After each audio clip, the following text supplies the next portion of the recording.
carry-out tonight? That's our version of carry-out. All right, I'll take one of everything. Oh, that may take a little longer. We'll have it for you tomorrow night. I'll be back tomorrow to pick it up. We'll be waiting for you.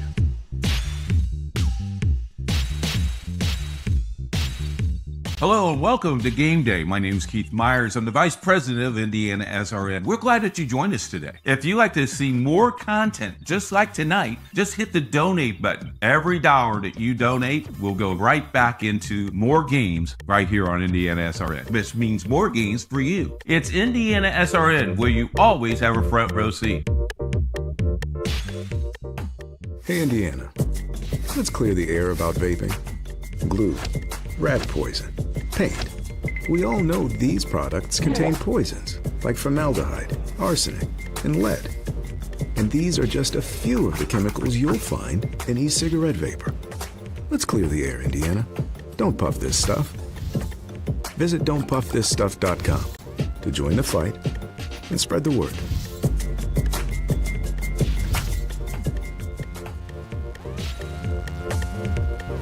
We encourage you to follow us on Twitter at IndianaSRN. Find upcoming games, video highlights, and much more. Follow us now at IndianaSRN.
Hello, everyone, and welcome to what will be a sold-out Bishop Chatard Stadium tonight as the Trojans look to stay undefeated.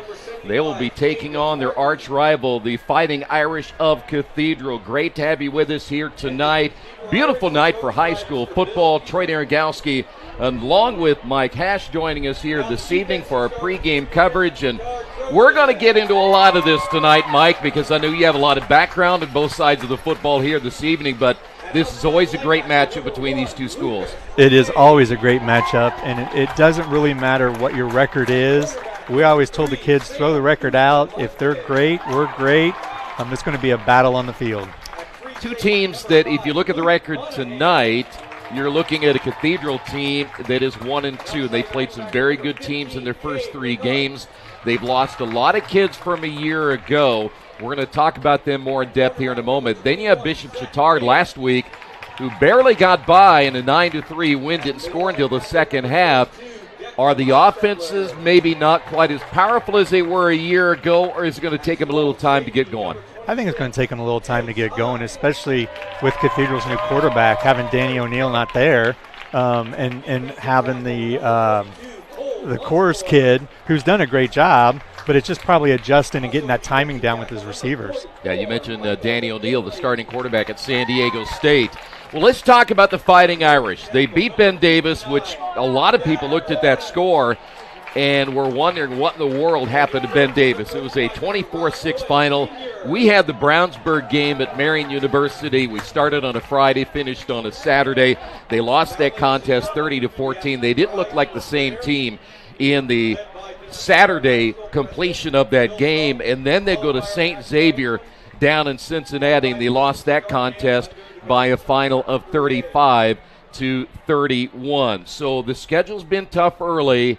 No doubt about it, that'll build them for later in the season. Absolutely will, and I'm sure that Ben Davis game had something to do to last year's regional where they lost. Yeah. And it was a great game, and and Ben Davis goes on to win state. So it was a phenomenal game, and then to kind of come out against Brownsburg and not do so well. And then it's always hard to travel. Yeah. Traveling, getting on the bus and everything. And St. X is a good program. So they've there's always a good schedule that both of these teams play in order to prepare for the tournament. By the way, Cameron Kors is the starting quarterback for the team this year. You mentioned him a little bit ago, and he's got some big shoes to fill because there's no doubt about it that Danny O'Neal may be one of the better quarterbacks I've seen for his size and the way he could throw the football. He either had a rocket arm or he had a lot of touch on it. But Kors this year, 375 yards, 4 touchdowns, and 3 interceptions. What do you see in him so far this year? Well, I think it's just more of a growing, Danny took a lot of reps last year. Yeah. And Kors not so much as the backup. So it's just getting used to the speed of the varsity kids. It's different. Yeah. And, when you're coming into it, you've got to adjust a little timing. And so far, what you've seen is a young kid who still continues to develop in front of you. And I think they'll be okay as time goes. By the way, we certainly had a big target with Jalen Bonds and the year he had last year. Now, this year, he is second behind Xavier Dangerfield in carries and yardage and even touchdowns. So we're kind of wondering, is Jalen a little bit banged up? Why all of a sudden is he not the feature running back? Yeah, I don't know. I was thinking the same thing. Where has he been? Because he's only played in 2 of the 3 games. So there must be something, or they're holding him just not to hurt him as the season goes, because ultimately it's the tournament. We'll take a timeout. We'll come back more right here on IndianaSRN.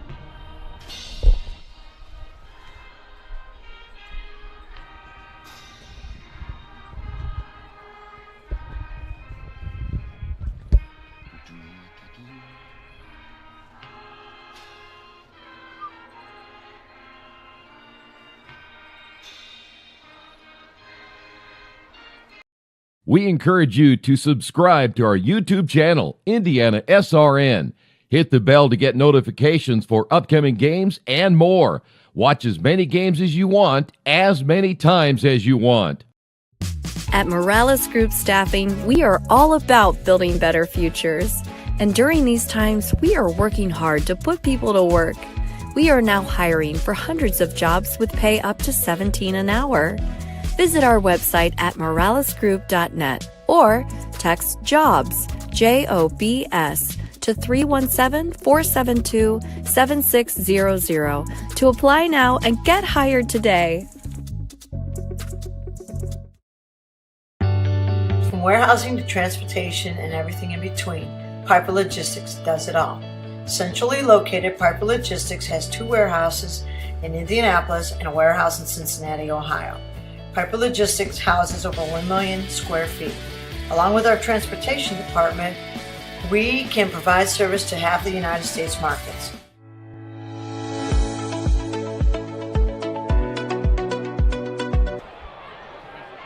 Welcome back to Bishop Chatard, the Fighting Irish, ready to go here tonight, as are the Trojans. Let's finish out our scout on the Fighting Irish.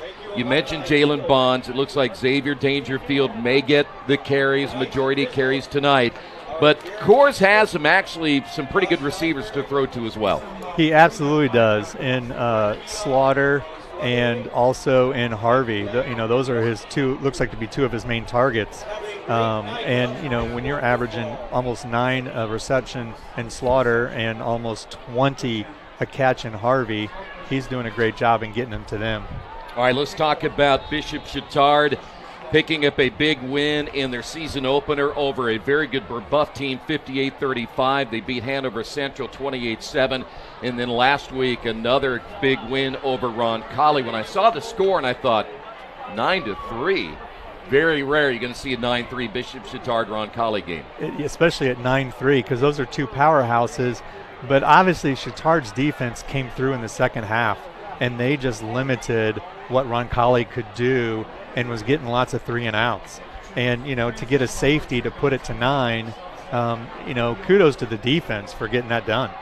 Jack Harrington is a young man I saw last year when Aiden Ortega got hurt. Harrington stepped in, and they did not miss a beat at all. He played extremely well, and he's off to a good start this year. He's off to a great start. 7 touchdowns, no interceptions. His efficiency is awesome. He looks like he is just caught the right time, and he is just rolling. And we'll see what Cathedral's defense provides tonight for him and see what it looks like. When you speak of Cathedral's defense, aren't they giving up, if I'm not mistaken, the stats 393 yards per contest in their first 3 games? So there are some holes in there that I'm sure Harrington will try to find. Oh, absolutely. He will find them. And so what'll be interesting is how much are they going to give? Are they going to give him the underneath, or are they going to give him deep? That'll be the big question. Daniel Shaw is the starting running back, and I almost have to think about all the players that graduated from Bishop Chatard last year, and they got a lot of very young players that are going to have to step up this season. But Daniel Shaw was a young man as a running back who impressed me last year as well. Yeah, he is amazing this year. All of his stats and what he is running, 6 yards a carry. He is going to have to be stopped. Cathedral's defense got to be able to stop him. If Shaw goes off tonight, Chatard may roll on him. Well, and Daniel Adams will get a share of those carries tonight. Let's take a look at the receivers as well that Harrington will throw to. Harrison Forstall, of course, a year ago, very instrumental in their state championship. But now they add Julio Graves in there as well as Kalen Sargent, 2 guys on the outside that can really be very dangerous. Very dangerous. And Julio Graves seems to be his number 1 target for Harrington. And then Sargent's getting a lot of deep balls. So, if Sargent can get behind Cathedral's defense, Harrington's going to find him. Well, let's talk about Bishop Chatard's defense, too, simply from the standpoint we know how talented they were a year ago. They've got guys playing college football all over the place, and they were very tough last year. Yes, very tough. They're only giving up 15 points a game this year, and only 233 yards. So this is going to be a dogfight. Whether it's going to be on the ground or aerial, it's a great game. I'm looking forward to this. There is not going to be a seat to be had, which is generally the case when these 2 teams get together. It's got to be so much fun as you see Bishop Chatard making their traditional way onto the field. State champions last year. Probably not even favored in this one here tonight, simply because it's a 6A against a 4A, but you can't beat this atmosphere. No, you cannot beat it. I got goosebumps right now as they're walking in. This is great. I mean, this is what high school football is all about. Friday Night Lights at its finest here at Bishop Chatard. By the way, Trojans averaging at 31.6 points per game, as Mike had mentioned, only giving up 15 per game. And the one thing about it, they're number 1 in the Sagarin ratings this week in 4A. They're number 2 in the USA Today IndianaSRN poll as well. So they're highly ranked, as you would expect. They make their way out on the field. One of the most successful high school football programs in the state of Indiana over the years. Tonight's game brought to you in part by Reynolds Farm Equipment. Reynolds Farm Equipment is a leading equipment dealer and has been since 1955. Passion to care, delivering care with more than 24 years of experience. Boilermaker Local 374. They represent highly skilled, highly motivated workers in field construction and metal fabrication in the state of Indiana. Wheeler Mission. For over 125 years, Wheeler Mission has been a pillar in the Indianapolis community. Bertner Electric, your trusted electrician partner since 1986. The Morales Group, we're in business to create a better future for you and your family. Northwestern Mutual, inspiring people to repeatedly take action on their financial goals. Indiana Labor's District Council, the 12,000 Hoosier men and women with Labor's District Council and affiliated local unions that build Indiana. We are LIUNA. And the IndianaSRN sports page. Follow the sports page daily with updated sports news coast to coast. Go to IndianaSRN.org and click on the sports page tab. You saw it right there that the Trojans will defer to the second half, so Cathedral will get the football first. And so it's time for us to go back to Mike and talk about keys to tonight's game. Well, the keys for Cathedral is not let Shaw to get loose in the special teams and the running game. That is the factor. Cathedral's got to establish the run game and be efficient when they're throwing the ball, and they have to win the line of scrimmage. I think the line of scrimmage is key for both teams. Chatard they need to make mistake-free football, especially on special teams. Cathedral's had a couple picks, and they've gotten in the end zone in one of them. And then Chatard needs to avoid lots of 3-and-outs. What they did to Roncalli last week, they can't let happen to them do this week, and they got to be able to control the ball on first downs. And their defense cannot give up big plays like they did against Brebeuf. All right, we have just received word that Jalen Bonds had surgery last week. He got hurt in the game against Brownsburg, and so we now know why he is not going to play in the leg ankle area. And that's really tough news. Hopefully he'll be back before the end of the season. Yeah, hopefully he will, because that's a big loss for them. So the Fighting Irish in their traveling white uniforms will get the football first. Deep will be Devon Slaughter. Also deep will be number 12, Amari Moore. It will be Moore inside the 10. There will be a return across the 15, 20, 25, 30, out to about the 37, but the football comes loose. Oh, my. It will be Bishop Chatard taking it over at the 34. I was just looking at all the missed tackles going, he could break it, and next thing you know, the ball is out and on the ground. That is a huge change for Chatard. Good for them on the... Wow, early mistake by the Fighting Irish, and what we were expecting to see offensively now we're going to see as you see the replay right there. Oh, the helmet hit it. That'll do it. That will, popped it right out. Jack Harrington, 570 yards passing, trips right. First possession offensively tonight for the Trojans, an unexpected gift right here. And they will run the football, and there's not a whole lot that time for Daniel Shaw. He might get a yard or so, and it'll be second down at about 9. Yeah, Cathedral wrapped him up, hit him in the backfield, and he did a great job driving his legs to get at least a yard out of that. You mentioned Daniel Shaw coming into this one, 268 yards rushing. Again, second down and 9. Once again, trips right. Harrington, only a junior, got a lot of playing time last year as a sophomore because of the injury to Ortega. Shaw over the left side takes a hard hit and goes down, gets to the 32, and it'll be third down. So that looks like it was the same play twice in a row, so they must see something out there. But Cathedral's doing a great job of getting to him at the line of scrimmage. Makes for a long third down play. Once again, 3 receivers, including Stephen Bell, to the right side. Now Kalen Sargent will come to the short side of the field. Hash mark left, third down and about 7. Shaw the lone setback, Harrington to throw. Has time, ball caught near side and then driven out of bounds. Harrison Forrestal making his 11th reception, and looks like they got enough for the first down to the 24-yard line. That was a great little crossing pattern there for him. It created space, and it got him to where he needed to be. I was watching Harrington throwing in warm-ups, and he's got a heck of a strong arm. He does, and he loves his tight ends. Yeah. Got a quick timeout right here. Oh, it's fourth down and inches. They're going to say it's not a first down. Well, and Chatard's 8 of 10 on fourth downs. So, I mean, they love to go for him, and they're efficient. So, fourth down and a yard as they're now setting the chains and the marker on the far side. It's actually less than a full yard. Julio Graves, one of 2 receivers to the right. He'll be in the slot to the right.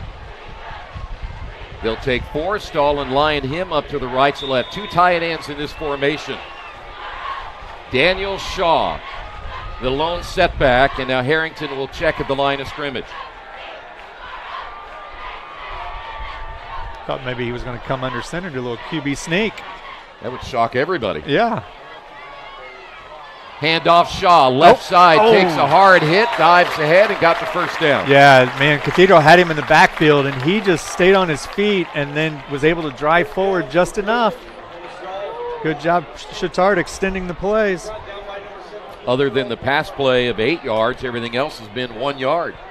Yep, that's old Chatard football, power run. Kalen Sargent to the near side, quickly to the line of scrimmage, and again they'll check to the sidelines. Throughout the night, we'll try to keep you updated on some of the other scores around the state of Indiana on our already 4th week of high school football. Coming up on 10 minutes.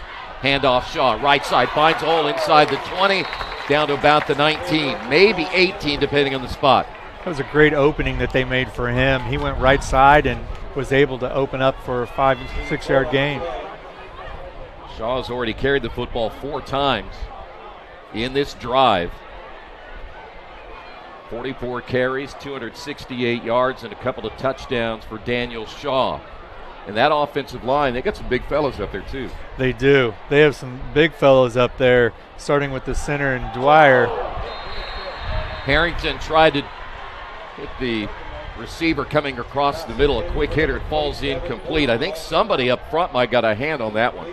Looked like it got tipped because it was an awkward duck ball before it hit the ground. He's up 3rd and 6. Another 3rd down play so far. So we will call it 3rd down and 6. Stephen Bell will check in wearing number 16 again for the Trojans. We'll have twin set of receivers on each side and an empty backfield for the first time tonight. Harrington, here comes the pressure, and Harrington's going to go down. Nope, he gets away, but then the pressure gets him from behind. Boy, I thought he was going to get away from that. He did a great job getting under it, and I thought he was just going to pitch it out. If Sargent would have come back to the ball, he might have been able to hit him. Back to the 26-yard line, our first sack of the ball game. By the way, Aiden Flournoy, the junior at 6'3", 240, gets credit for the sack there. Yeah, they did a great job pressuring, and they won the line that time up front. So 4th down and, 12, and they're going to go for it again, 4th down play. Yeah, it was a loss of 7 on the sack, so Shaw back in. They'll have to get inside the 15-yard line to get the first down. Harrington looks to the corner, has a man, it's going to be intercepted. That's a great play. He had the inside advantage the whole time. I think Harrington just missed through that. If he throws it outside, I bet Sargent might win that ball. That is going to be the interception by Kendall Coleman. And up actually going to be Ashton Johnson getting the INT. So each team now with a turnover here in this opening quarter. Yeah, that's big for Cathedral to turn the tide. Fumble on the first play, and they don't get anything out of it. So good job, Cathedral defense. So now Cathedral with the football at the 20. First down for Coors, his first possession of the night. He'll reset his tight end and hand it off to Dangerfield. He got hit immediately, and he goes down right away. He did. Chatard got some good pressure there. It looked like there was an opening, and that opening up the middle closed right away. They're going to give Dangerfield a yard. It'll be 2nd down and 9. Eddie Benson, the linebacker, there to make the stop for the Trojans. We're familiar with the number 34. Here's a pitch around the right side and down at the 25. And a flag comes in late. This might go against the Fighting Irish. Yeah, it looked like McDaniel had the guy wrapped up and wouldn't release him and then took him to the ground. It's an okay play if you can get away with it. Unfortunately, did it right in front of the official. Yeah, you can't do that at high school level. And that was a great run and round there, and it just kind of backfired. Yeah, they would have been at 3rd down and 5. Instead, they're back now behind the chains, and they're going to mark it off all the way down to the 13-yard line. 2nd and 17 at the 13-yard. So we're looking at 2nd and 17. Early mistakes by both teams, though. I guess just a little bit of nerves. A little nerves. It's a rivalry. I mean, you got to get settled into it, and they're all young players. Trips left. Coors again will check at the line of scrimmage. Dangerfield in the backfield, and he'll receive the call over the left side. Gets hit by several blue jerseys but he gets to the 20-yard line, gain of 7. That was good. He got back to the line of scrimmage, maybe yard, so at least gives it a chance for third down. Full house, standing room only now here at Bishop Chatard. Yeah, if you're coming to the game, you're standing along the fence line. This is great. I love to see this. People have showed out for both teams tonight. 4 wideouts now for Coors as he'll check at the line of scrimmage once again. 3rd and long now for the Fighting Irish. Blitz shown, and they'll pull back. Coors to throw, near side. Ball's going to be caught at the 32, and I think he got the first down. It did. Albrin Johnson got just enough as he steps out of bounds. Big first down for the Irish, unless you're going to put it back to the 30-yard line. It was a great run. It was a down and out to the sideline. There was all kinds of room. Perfect throw by Coors. Caught him right on the sideline. So Johnson, his first reception, first down for the Fighting Irish. Coming up on 7 minutes remaining. Hash mark, right side, lone receiver to the far side of the field. Handoff Dangerfield, trying to get to the outside with his speed. 35 and out to the 40-yard line. He'll get another first down, but we wait to see where they spot the football. Looks like they will give it to him. That was a great, he went to go inside and then bounced out and was able to get around the end and then get upfield for first down. Big play again for the Fighting Irish. Talk about so many good players that were lost off that defense last year for Bishop Chatard. Handoff Dangerfield, left side again, big hole at the 50, 45, 40. Foot race up the sideline, finally brought out of bounds inside the 30. Great run. That time by the ever dangerous Dangerfield, and a big first down. That was a great run. He exploded right through that hole. Great blocking on their part. That's 2 times they've gone left side and have gotten big yarded out of it. Chatard's got to get that sealed up over there on that end. 32 yards on the carry. Handoff again, Dangerfield left side, and he'll get about 4 out of this one. Much better job by Chatard controlling that side and making him go back in where there was plenty of help. It's already 5 carries now for Dangerfield. Over 50 yards rushing after that gain of 30. 2nd down and 8. This time we'll go to the right side, and a holding penalty here. It's going to be brought back, though, the touchdown run by Moore, but a holding penalty will bring it back. And I don't think he needed to hold him. I think Dangerfield had that if he would just let him go. Second penalty we have seen now on the Fighting Irish that has negated a big play, but none bigger than that one so far, with a touchdown run being taken off the board. Yeah, you better do something now to help your teammate. You need to open that up hole bigger now. Puts it back to the 36-yard line. 2nd and 17. 2nd down and 17. Clock is now under. It actually is at the 6-minute mark. They'll look to throw. Coors over the middle, too high, and almost intercepted. That was a bullet pass, and that would have been their 2nd turnover of the night. Yeah, Dangerfield was open. He just seemed to overthrow it, and Chatard had a chance, man. They could have picked that off and flipped the field again on Cathedral. Zach Gantz. That one in and out of his hands. You kind of get an idea of already how strong Coors' arm is. We know about Harrington. But now it's going to be 3rd down and 17. They'll have to get to the 18-yard line for the first down. Once again, we'll check at the line of scrimmage. And a flag goes down. We may have to delay a game, and we will.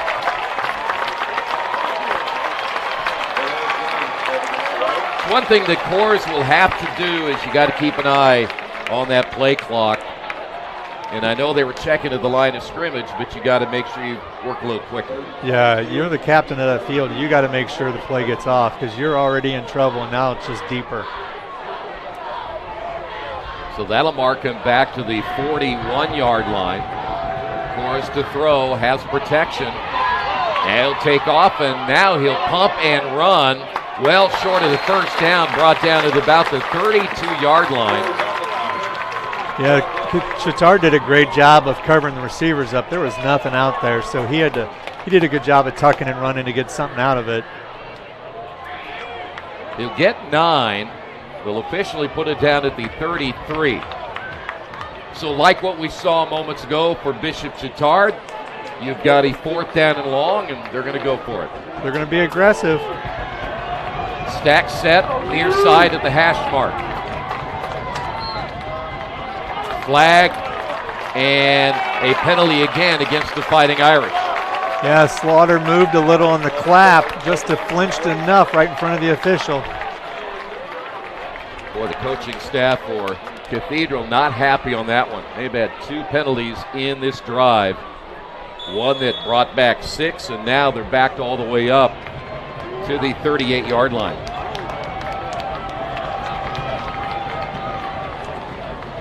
Course to throw.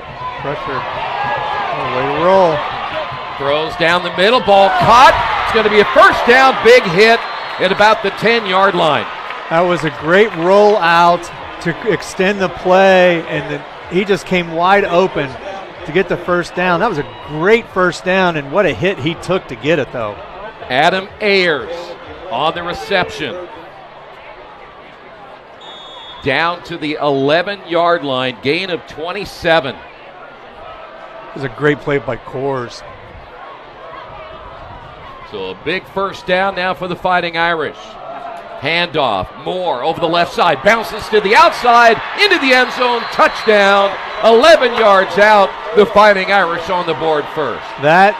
He did it himself. He was inside, and then you could just see bouncing left. That hole just opened up for him, and it was just get to the corner and score it. So they had 1 touchdown taken away. They'll get one at the 4:47 mark of the opening quarter. Let's see if they'll go for 2 or they will reshift. And we've seen this a lot in high school football. As you will see now, Van Kristoloff will come in to attempt the extra point. He is 9 of 9 in extra points this year. Low snap, kick is up. It is good. 4:47 to go, opening period. Irish lead at 7-0. To you.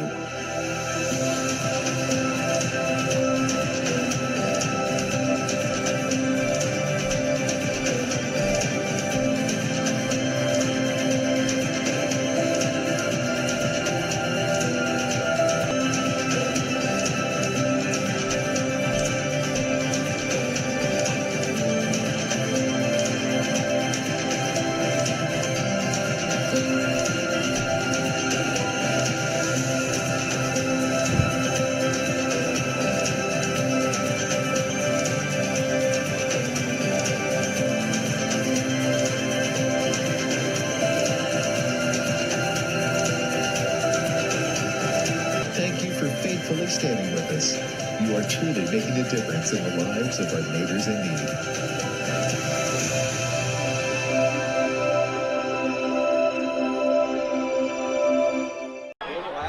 Back once again here at Bishop Chatard. Tonight's game brought to you in part by Reynolds Farm Equipment, your leading equipment dealer serving farmers, homeowners, landscapers, and commercial contractors in Indiana. For more information, call 317-849-0810. A short kick. Harrison Forstall will receive that one and go down at the 32. It'll be first down and 10 now for Bishop Chatard. Well, Cathedral doesn't want to kick to Shaw, and I don't blame him. Because he could break it and tie this up real fast. So let's see if Jack Harrington, who threw the interception, and by the way, his first interception of the season. That is true. He was 0 for coming in. Sorry, Jack, I didn't mean to jinx you. Yeah, they always blame it on the broadcasters when something bad happens. So now, Bishop Chatard, their second possession. Harrington fakes the handoff and rolls. Here they come. He gets hit hard. Ball completed for the first down on the near side before he's driven out of bounds Great catch by Kalen Sargent at about the 45. That was a hard throw by Harrington. He's throwing across his body as he's moving left, and that hung up there, and it was a great catch. He went after and got it. First reception for Sargent. First down and 10 again at the 45, stopping the clock at 4:40. Forrestall, one of 3 receivers to the right. Handoff, it'll be Shaw. Finds a nice hole, gets about 4 on this one to near the 49-yard line. Shaw's doing a great job in this, getting across the scrimmage line and avoiding the Cathedral tacklers and getting some yardage out of this. So kudos to the offensive line for doing some great blocking up there and creating that hole for him. Shaw now 5 carries, 11 yards. It'll be 2nd down and 7. They're going to put the football officially at the 48-yard line. Harrington will check at the line of scrimmage. 4 receivers in the lineup here as the Trojans trail at 7-0. Harrington, quick drop, looking to his right, now throws it and wisely gets rid of it before he goes down. He got hit hard. That was a good pop, but good job on his part of recognizing he's got to get rid of that ball and not take that sack. Gannon Knowles, the linebacker, number 7, got a good shot on Harrington. Harrington is now 2 for 5, 25 yards and an interception here in this opening quarter. Trojans will come out with 2 receivers here to the near side. Harrington again to throw. Here they come. Forrestall at the 50, 45, dives ahead inside the 40. The big tight end coming up again with a great catch down to the 39. Yeah, he just coming right across the center of the field, and it was a great connection from Harrington to him, and then another first down. That's 2 crossing patterns they've had success in. 18 yards in the first down, again 39-yard line. Second reception by Forrestall, good enough for 26 yards here in the opening quarter. Under 3.5 now here in the first period of play. You see Harrington again checking at the line of scrimmage. That'll be Forrestall who will reset left to right. Shaw the carry, and he got hit. Second effort, and he still may lose a yard or so. Cathedral did a great job pushing the line back on that one and getting into the backfield to get him. See where they spot the football. We'll put it at the 41, actually shy of the 41, so let's put it at the 40. So that'll be a loss of a yard. First time Shaw's lost any yardage here tonight. So let's call it 2nd down and 11.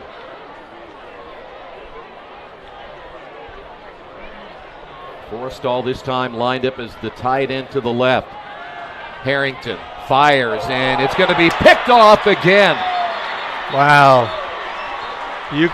Hill was just sitting back there watching for it, and he read Harrington and just undercut the receiver and picked that off.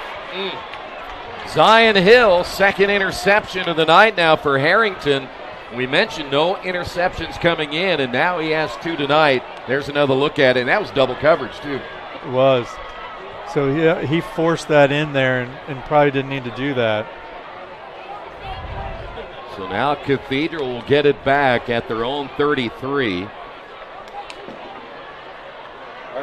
You know, last year when we watched Harrington, I don't think he really felt there was any pressure at all. He came in, Ortega got hurt, played as well as anybody could play. But now he's the guy. He is the guy, and he's got to be able to make those right decisions when necessary. So it'll be handed off to Dangerfield over the left side. He'll get a couple of yards out of that one. That's another first down run, first down play run for Cathedral. And they like that left side. They're running him left side. He's getting yardage over on that left side. 52 yards now for Dangerfield. He'll get the call again over that left side, puts his head down, and boy, you had a collision right there. Let's see if they'll give him to the 39, and they will. So a very manageable third down here for Cathedral. Tonight's game brought to you in part by the Morales Group. We're in business to create a better future for you, your family, and for the community we share. They can match you with the right career or hire the right candidate. Give them a call at 317-472-7600. Third down and 5. Irish trying to go up in this one, leading at 7-0. They'll reset their tight end to the right. Course to throw. Has a man wide open. Ball caught 45. Upfield into Bishop Chatard territory. Down to the 47-yard line. On the reception once again is Albrin Johnson. Johnson did a great job getting the defender to back up and stop right away, and then made a nice move to get a little extra yards after the catch. 17 yards on the reception. Course so far, just one incomplete pass. Johnson, his second reception of the night. Hash mark right, under a minute to go, first quarter. Handoff, once again Dangerfield over the right side. He'll get ahead to the 41-yard line. Dangerfield, the ball carrier. So they're getting 4, 5, 6 yards on that first down run every time. I'd keep going to it too. Well, the nice thing, if you're Cathedral, he's running right now too and getting success. Yeah, so if you can go left or bounce left or right, Chatard's got to be able to shore that up. Second down and 4. Harvey, the man in motion, he'll receive it and puts his head down on the end around, gets inside the 35 to about the 33-yard line, and another first down. Great end around by Harvey, and he just ran right through that Chatard defender to get a few more extra yardage on that. He will get 8 on the carry. 13 seconds to go. They'll hurry on this one. Course to throw. Ball caught over the middle. First down and more inside the 20. Let's see if they'll put him down at the 20-yard line. Another first down. I think Chatard was ready for that run, and Cathedral did a great job on fake run and then hitting the guy coming right through the middle. That'll be down to the 19-yard line, and that's going to do it for period number 1. Cathedral on top of this one, 7-0. With the Irish 7, Trojans 0. Piece of equipment you can trust, one that's easy to use. No matter the size of the job, you want to create a feeling worthwhile, something you can use for every job. For over 60 years, Reynolds has been a community staple, ensuring our customers powerful implements and top quality care and service. You need something that's in it for the long haul. Visit Reynolds Farm Equipment, your hometown John Deere dealer, today at reynoldsfarmequipment.com. Get a gator that will get you where you need to go.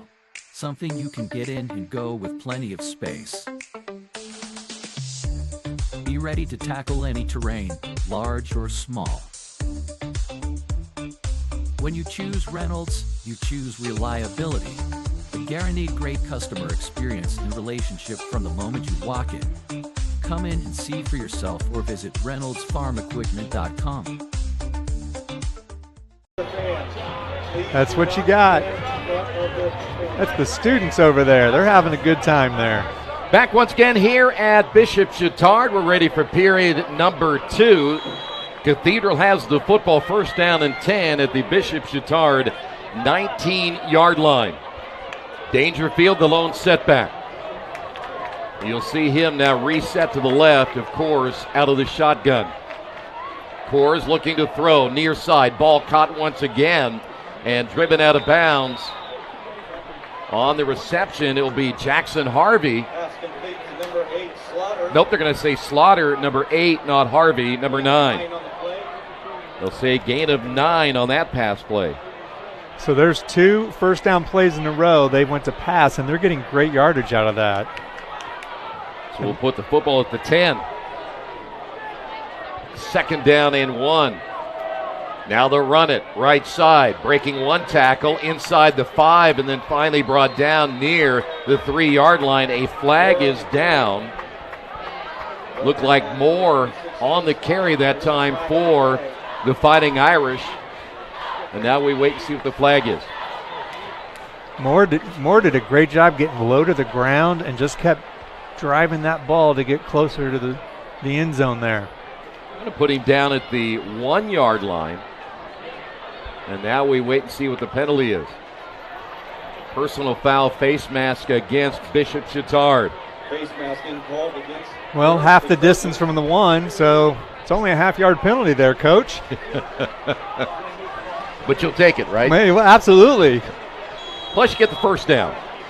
First and goal now for the Fighting Irish.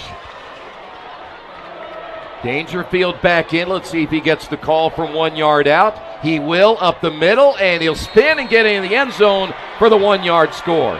Yeah, there was no way you were stopping that. Cathedral's offensive line did a great job pushing Chatard back, and he broke a little tackle and pushed in there. The quieting of the crowd here at Bishop Chatard as Dangerfield credit for the 1 yard touchdown. Second rushing touchdown tonight for the Fighting Irish. Well, and it's come on 2 turnovers, too. Yeah, good point. Then Chris Loff, a low snap again. It's in the air, and it is good. 11:34 to go, period 2. Fighting Irish lead at 14-0. Piece of equipment you can trust, one that's easy to use. No matter the size of the job, you want to create a feeling worthwhile, something you can use for every job. For over 60 years, Reynolds has been a community staple, ensuring our customers powerful implements, top quality care and service. You need something that's in it for the long haul. Visit Reynolds Farm Equipment, your hometown John Deere dealer, today at reynoldsfarmequipment.com. Get a gator that will get you where you need to go. Something you can get in and go with plenty of space. Be ready to tackle any terrain, large or small.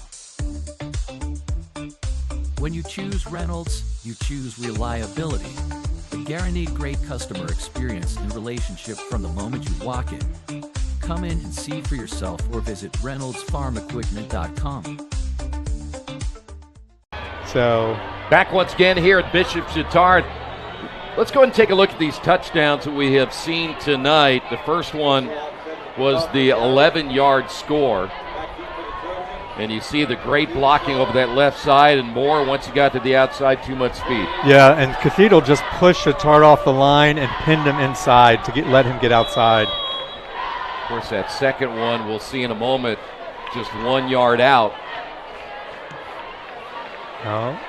And this will drive the return man into the end zone. It'll come back to the 20. And, of course, that offensive line doing the job on this run as well. And they're having a hard time really just bringing Dangerfield down. They are, and he just keeps driving them. And watching that replay, you see a Chatard defender get into the backfield, and he just juked him, went right by him, and powered into the end zone. So 1st and 10 now, 2 turnovers for Bishop Chatard, both interceptions by Harrington.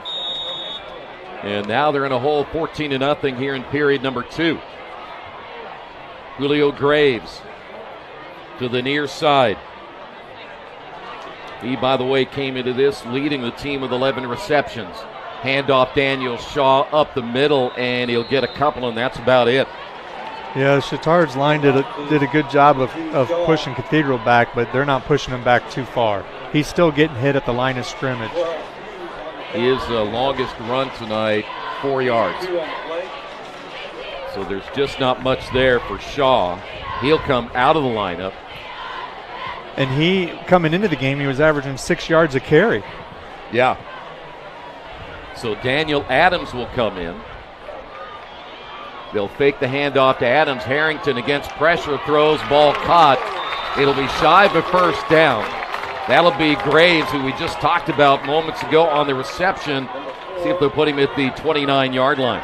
That was a good comeback to the ball, because I saw Aiden Chase from Cathedral. He saw that the whole way and just didn't get a very good break on it. if he might have got a pick six if he had another step to go. 3rd down and a yard. Adams will stay in as the lone setback.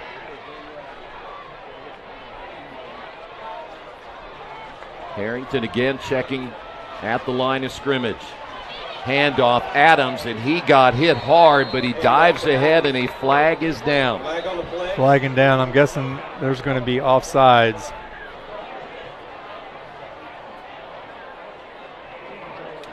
The carry got Adams to the 30. When you're a quarterback and you throw a couple of interceptions, and again, no interceptions coming in, as a coach, what do you tell Harrington just to settle him down? Yeah, you gotta go talk to him and make sure that he knows you believe in him and you've got confidence in him. One was a underthrow, and the other one was he threw into double coverage. So he just needs to make a good play and get that confidence back up. 1st down, and the run again by Adams, and he's going to get buried. They were very kind on the spot if they gave him to the 29-yard line. That was really nice spot right there. Yeah, Cathedral's front line just pushed Chatard back and got to him in the backfield again. So Cathedral's doing a great job putting that pressure and bringing it. So put the football at the 29-yard line. Adams will stay in as the setback. Harrington now to throw. Looking near side. He's going to throw at the last moment. There was contact, and that will be interference. Pass intended for Daniel Adams. Yeah, that was a good job of Adams keeping him on his backside. And then it was just he wanted that interception a little too much. You can't go through the player. You got to go around the player. So they'll mark off the penalty. Big break here for Bishop Chatard. They kind of needed that to they were in 12 yards back. They need to, this is a good little thing here for Chatard if they can keep building on this. Because they've been making the mistakes and Cathedral's been capitalized on them. So now it's Chatard's turn to capitalize. Yeah, and we haven't seen any really big plays out of this offense yet for the Trojans. No, we haven't. Cathedral's defense has done a great job of limiting that. So with the penalty, it'll mark the football at the 44-yard line. Harrington, play action, near side, ball caught. It'll be Sargent who will sprint out of bounds at the 50. Yeah, Cathedral's got to be careful. That's two times they're starting to hit him inside the white. That could be another 15-yard penalty if the official throws that, and that's a great down and out play, and then add 15 on top of that. You can't do that. You got to be careful. Yeah, as much as they try to protect these players from getting hurt and such, it's certainly a good call to let up a little bit.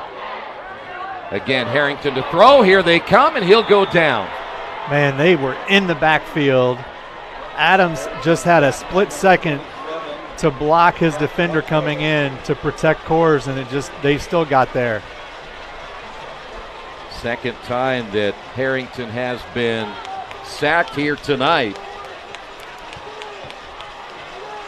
Looked like Jack Watko, number 27.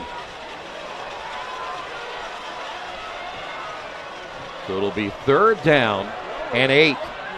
Here they come again.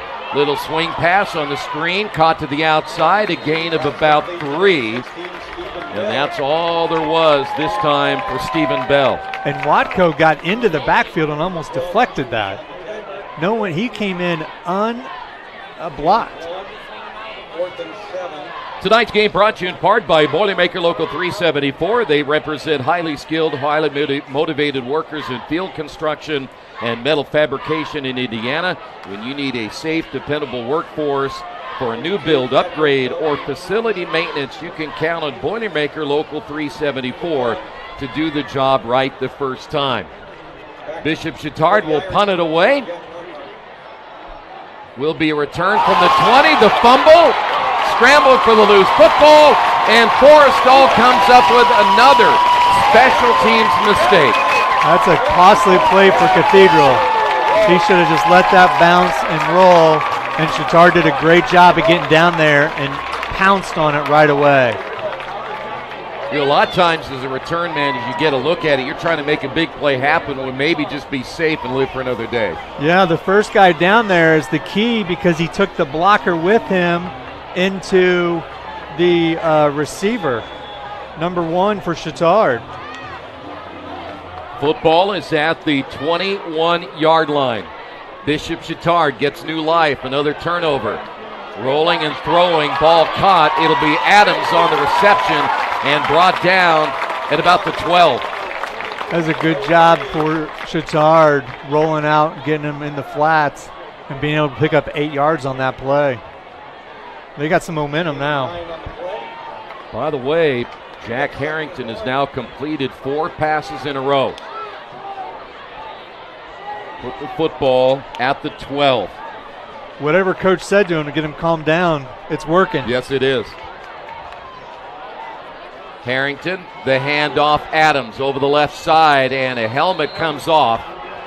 One of the Fighting Irish players losing his hat, but it may be enough for the first down. Let's see where they spot the football. Very close to the 11-yard line. That's Pugh that lost his helmet. He's got to come out now by rule. And it is the first down. That brings up another Trojan.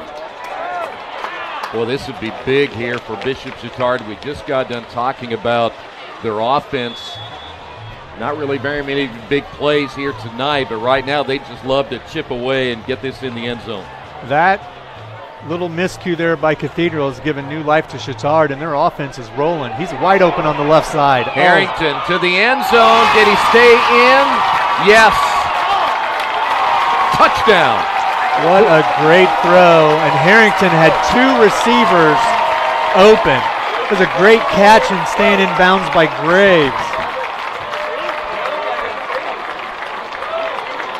So the turnover, what we have seen tonight, you had 2 turnovers by Bishop Chatard led to scores. The turnover here leads to a score for the Trojans. Yeah, those little mental error mistakes are costing both teams. I know it's the rival game, but we got to get these things better executed. The extra point is good. 6:50 remaining. 14-7 Irish.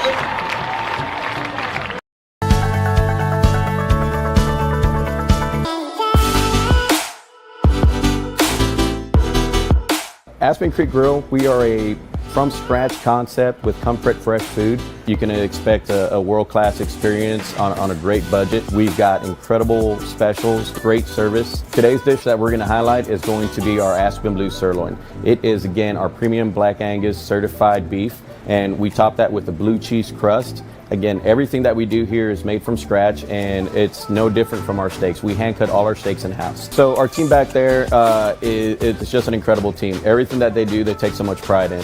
They put a little bit of themselves into everything that they do over here, especially since it is a made from scratch concept. We want everybody to come, visit us, enjoy some great food with some great service. Bring your friends, bring your family, come have some great food, have a great time with us with some of the best comfort scratch food.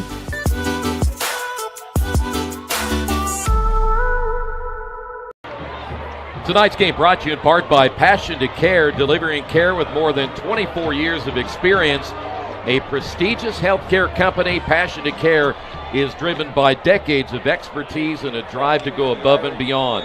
Give them a call at 317-537-1811. 14-7 your score. It'll be a short kick, and there will be a return from the 15, 20-25, and almost broke it out to about the 31-yard line. Hughes almost got there. He broke one, and I thought the hole was going to open, and Chatard did a great job defending him. Take a look at the touchdown right here. Yeah, you can see, and he just went right to the corner. What a great throw and great timing on that. And also had to keep both his feet in bounds. And yeah, and that's a great NFL, keeping both feet. Yeah. He just needs one.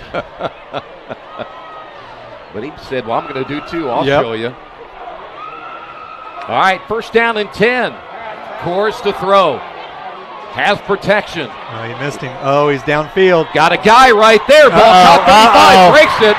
20, 15, 10, 5, touchdown. Fighting Irish. But a flag is down back at the 35. Oh, and Chatard's side is pointing. This could come back. He broke the tackle. It was a great throw by Coors. It was Devon Slaughter on the reception, but you can tell by the reaction we got, I think, a holding penalty. It is coming back, and that's not going to sit well. Here's the score. I think they had an illegal man downfield, ineligible receiver. One of those linemen took off. He was downfield, you're right. That's what they're talking to him right now. That's not very fair to punish those guys, is it? I mean, they're just hustling downfield. Yeah. And you know you can't throw it to him. And that's a good kid, too. He's a hard-working sophomore kid. So we've seen 2 touchdowns now negated for the Fighting Irish here tonight because of a penalty. Yeah, and that would have quieted this crowd, and all that did is get it louder. Football at the 26-yard line. 6:32 remaining before halftime. Handoff, Dangerfield. 30, 35. Oh, my. Oh! Tripped up at the last moment to the 45-yard line. He was gone, and good job by the Chatard defender in getting him tripped up and down. Might have been part of the turf too, huh? But there it is right there. Yeah, that is Sam Bustamante. Here's the pitch. Slaughter tries to cut back. Nice spin. 50, 49-yard line. Great spin by Slaughter to pick up more yards. Chatard had him cornered, and he just spun out of that and picked up another 4 or 5 yards. Slaughter, his first actual carry of the football, will get him 6. By the way, Coors tonight, 1 incomplete pass so far. Been very accurate here in the first half. It'll be Dangerfield. He got tripped up at the last moment. Yeah, that was great pressure by McGinley for Chatard getting in there and being able to wrap his feet up and drop him. Gain of a yard to the 48-yard line. And third down. Cathedral's 2 or 3 of third downs right now, so let's see how this one works out. Coors, handoff Dangerfield, got hit, spun away, able to break tackles and got the first down to the 43-yard line. 2 missed tackles there cost Chatard. They had him in the backfield, and he did a great job of just powering his legs. He's got some strong legs. He does. We have seen him do that numerous times where he gets hit and spins away from it. Got 9 out of that one. Good enough for a first down again at the 42. Fighting Irish trying to get those 7 points back before halftime. Bishop Chatard will get the football to begin the third quarter. Coors to throw, sideline pattern, ball caught by Johnson, cuts back to the inside and then gets pulled down at the 35. They might give him forward progress to the 34. That was a great catch by him, and he just needs to go forward. When you start running all those juke plays, that's when bad things happen, and you don't need a turnover right now because you got some good rhythm going. Johnson, his 3rd reception of the night. 2nd down, let's call it 2. Hand off, Dangerfield over the right side, stiff arms the defender, and he gets driven out of bounds, but I think he got the first down. Yeah, he did a great job. I bet he has as many yards after contact than he does before contact. I agree. Chatard is hitting him when they're getting hands on him, but they just can't get him down. That is his 12th carry of the first half. Stops the clock at 4:16. First down. Football again at the 31-yard line.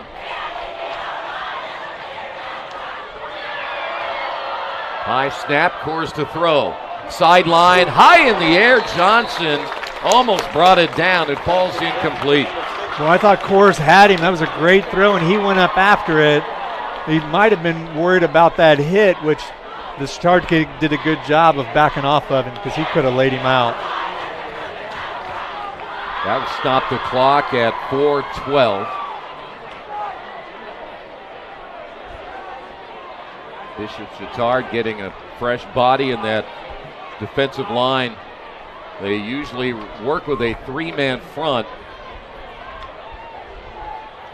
They're showing blitz this time, and you'll see Coors then check again at the line of scrimmage.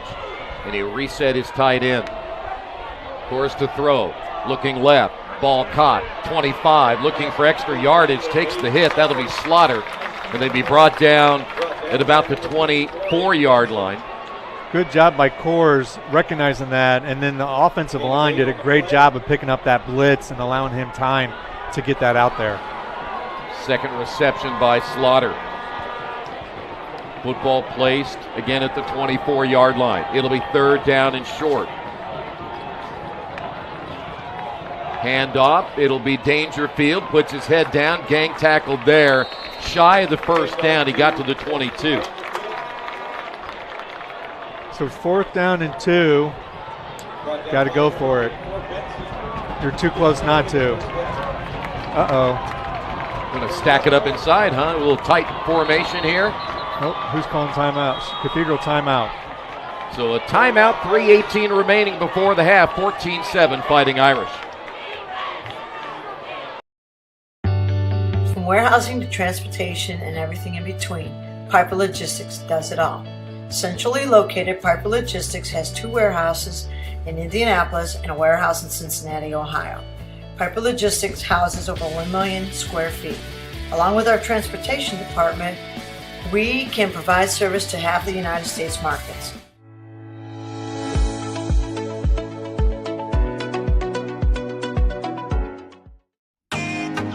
Can't get to a computer? Then we've got you covered. Just go to the IndianaSRN app and stay up to date with all of your favorite teams.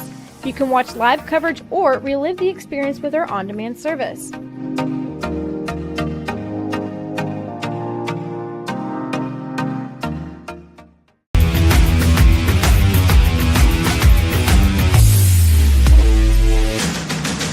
Yards.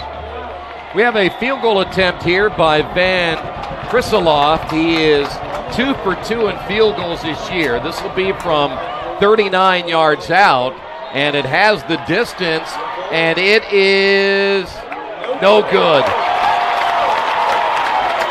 Looks like he missed it just right. He had the distance there, but just pushed it a little to the right. Are you surprised by that? They didn't go for it at 4th and 1? I am very surprised. They lined up in the tush push. There you go. And then called a timeout. Oh, yeah. And then didn't go for it. Tonight's game brought to you in part by Piper Logistics. For more than 2 decades, the seasoned professionals at Piper Logistics have consistently been the trusted allies for your inventory management, warehouse fulfillment, and transportation needs. We stand as your comprehensive logistics partner. Give them a call at 317-396-1023. Chatard has a chance here to score with 3 minutes to go and even this game up at halftime. So it'll be first down and 10. Football at the 20. Harrington looking to his left. Low throw, and a flag is down, but that wasn't a very good throw at all for Harrington. But this might be pass interference. Pass intended for Kalen Sargent.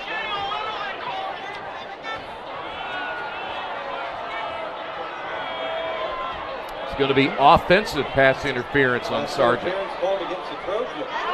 Well, Harrington's lucky he threw that to the turf because that was going to get picked off.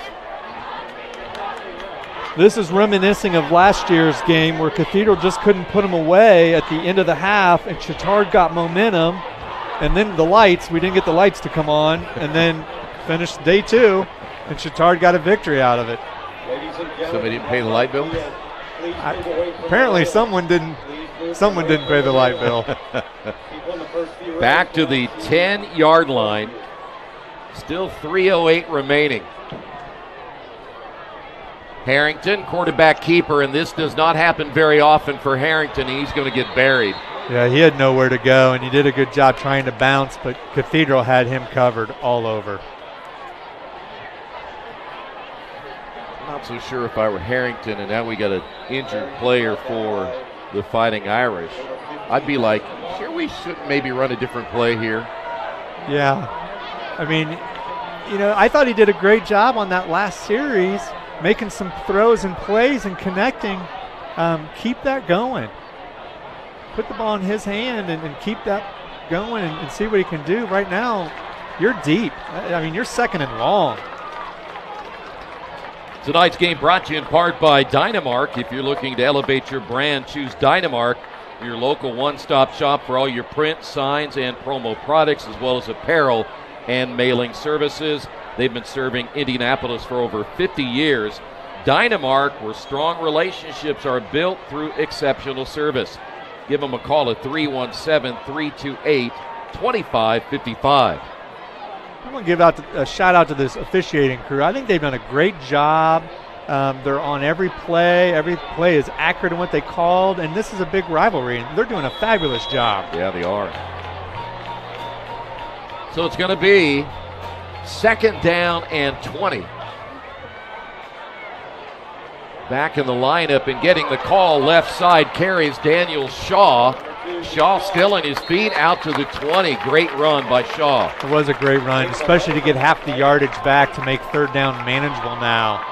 I think Cathedral was as surprised as I was. I thought for sure Harrington was going to maybe air that out. That is the longest run by Daniel Shaw, who had been out of the lineup for a little bit. Adams had taken over. That's his biggest run at about 10 yards. If he gets going, he's going to be hard to stop. Clock coming up on 2 minutes. 3rd down and about 9. Harrington to throw again. Backside pressure over the middle, ball caught. 1st down, 35, brought down at about the 38-yard line. Another great crossing pattern, this time by Cure. And they had 2 of them. Nope, check that. That's not Cure. That's 16 Bell. 2 crossing patterns, and he hit the guy more wide open for a 1st down. I think Harrington's found his rhythm. Seems to be more comfortable as he throws this one to the near sideline, intended again for Bell. That'll fall incomplete. Stops the clock at a minute 38.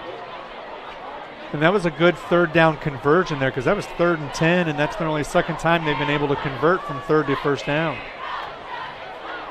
Coming up at halftime, we'll be talking with Denny Tolles from Wheeler Mission. Talk about their big race coming up in November.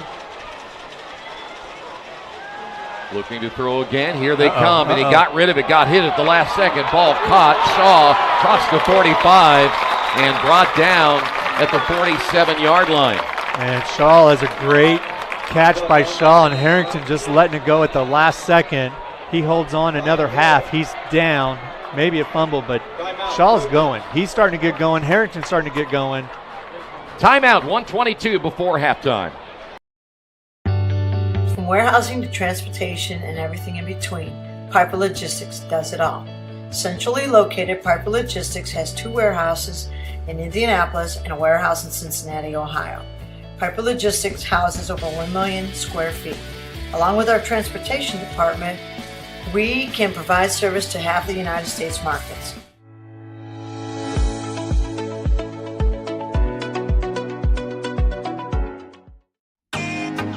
Can't get to a computer? Then we've got you covered. Just go to the IndianaSRN app and stay up to date with all of your favorite teams. You can watch live coverage or relive the experience with our on-demand service.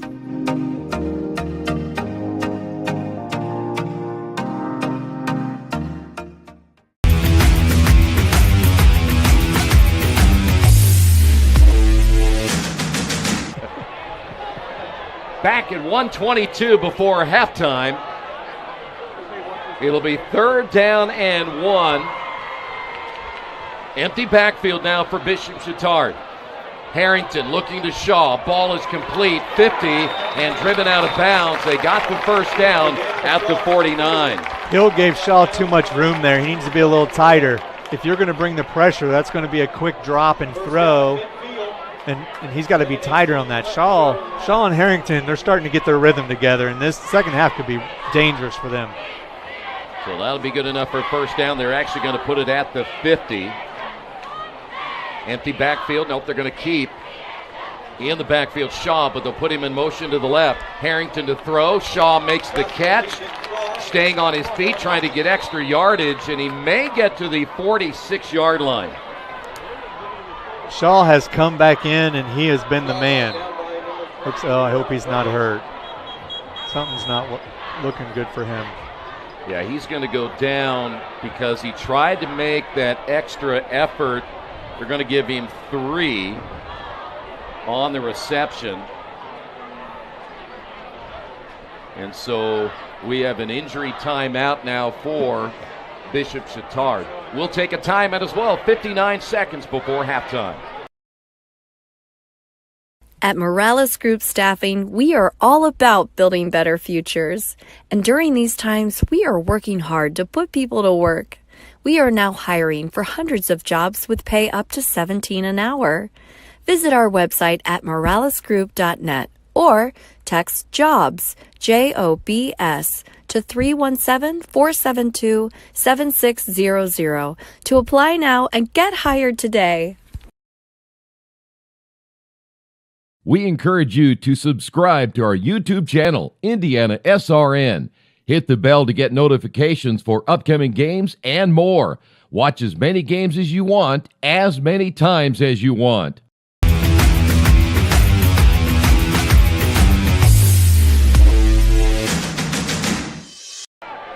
Daniel Shaw out of the lineup. Harrington to throw, gets away from pressure. 40, inside the 40 to the 35, and brought down to first down. Harrington just stayed back there. He had great pocket protection, and it seems like they all ran by him, and by the time he stepped up, it was wide open lane for him. 34-yard line is where they'll mark the football. 40 seconds and counting. Harrington rolling to his right, throws toward the sideline, has a receiver. Did he stay in? He did not. Bobbled it. It was a great throw. If he would have been able to catch it the first time, he gets it down. And I'm not sure who the receiver was, but he is down as well. Out of bounds here on the near sideline. Cathedral did a great job bringing pressure, making him roll out. That'll be an incomplete pass for Harrington. Stops the clock at 35. We saw Shaw go down, and this receiver is down as well, but I did not see who it was. No, I didn't see that either. And I hope it's not Graves. Graves is out there. That's good. Yeah, everybody is surrounding him. So now it'll be second down and 10. Handoff, it'll be Adams, and Adams will get a couple on this one to the 32. Well, great job by the training staff. You can't say enough about the training staff and medical people you have. And looking down there, I see Doc Leone still on the sidelines for Chatard. And Doc Leone was the doctor back when I was at Chatard in the 80s, because I went to high school with his daughter. And he's such a great guy, and I love to see that he's been here, 40 years plus now on the sideline. Well, if people don't know, you have connections on both sides, a lot of connections. I do, yeah. As a Chatard alum, I bleed blue and white, but, our house is divided. My wife's a Cathedral alum, and right now we have of our 6 daughters we have, one is an alum. We have 2 there now. Although our 8th grader is like, Dad, I want to go look at Chatard, and I go, okay, let's go. I'm okay with that. So we'll see. And plus, college-wise, Purdue and IU, right? Oh, yeah. As I'm a Purdue, and she's IU, and it's divided from start to finish. But it's a great, and my kids razz me until last year. They were quiet when Chatard won on Saturday. Not a word was said, and all I said was, anybody hear the score? Third down and 8, Harrington. Flushed out of the pocket, coming from behind, and he's going to go down. Yep. I thought they ran by him again. I thought he was going to take off, and he kept looking, and Cathedral's did a great job of covering up the receivers. got another timeout with 21 seconds remaining. At this stage, you're probably thinking, I know he's thinking go to the end zone. You're going to have to do that at some point here if you want to get points on the board.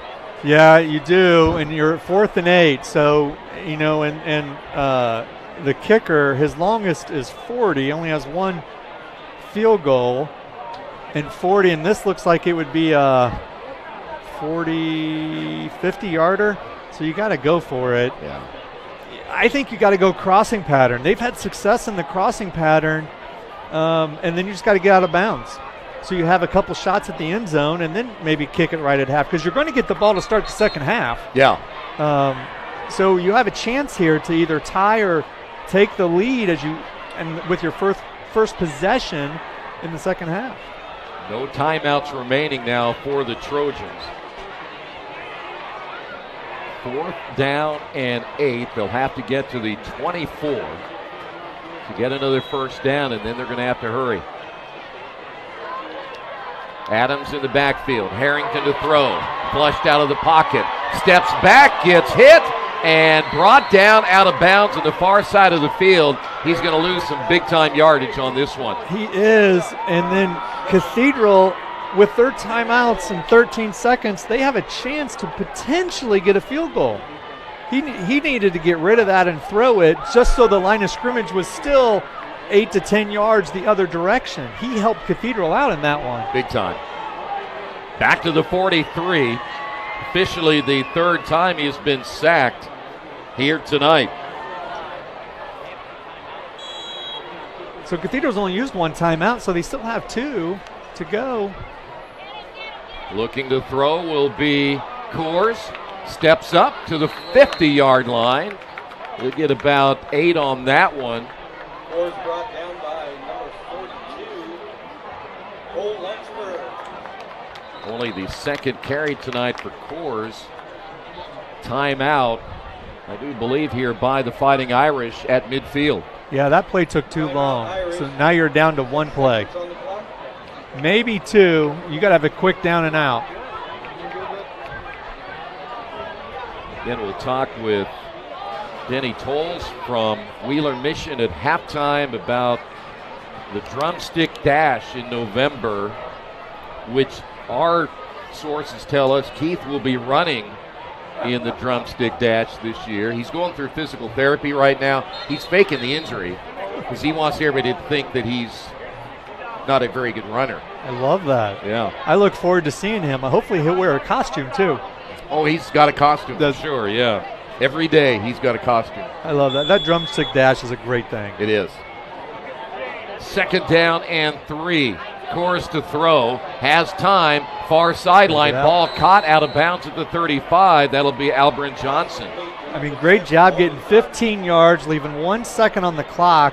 So now you're throwing in the end zone is more manageable for Coors. So everything, well, unless you're going to try a field goal, Krisiloff is in, and this will be a 52-yarder from the hash mark right. And his longest is 40 this year. Does he have the...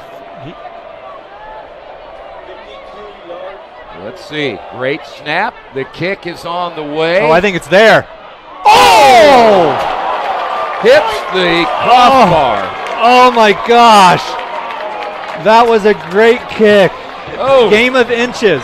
Yeah. It is a game of inches. Holy smokes. Wow. But what a way to finish out the first half. And Cathedral leads at 14-7. Your thoughts? I mean, we have seen turnovers. All 21 points have come because of turnovers. They have. It looks like they've kind of settled down. Harrington and Shaw got going there a couple times, so hopefully Chatard goes back to that in the second half. And then, Cathedral's running game's doing a great job. So, they're both playing well, and you like to see that in a rival game. No doubt about it. Low-scoring first half at 14-7, and at one point Cathedral had opened up the 14-0 lead before Bishop Chatard able to take advantage of another turnover on special teams and ended up getting their 7 points, as well as both teams headed to the locker room. When we come back, we're going to talk about the Drumstick Dash coming up in November. We'll talk a lot about Wheeler Mission as well. It is halftime here on Indiana SRN.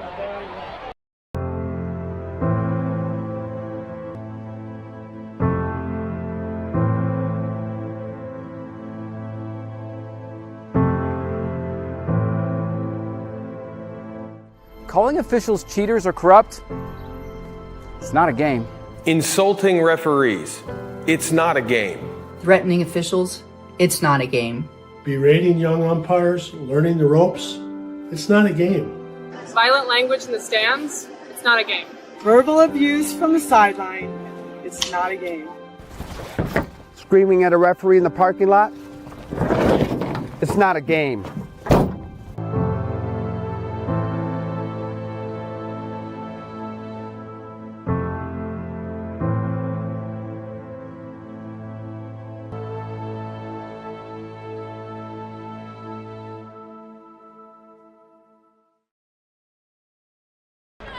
Okay.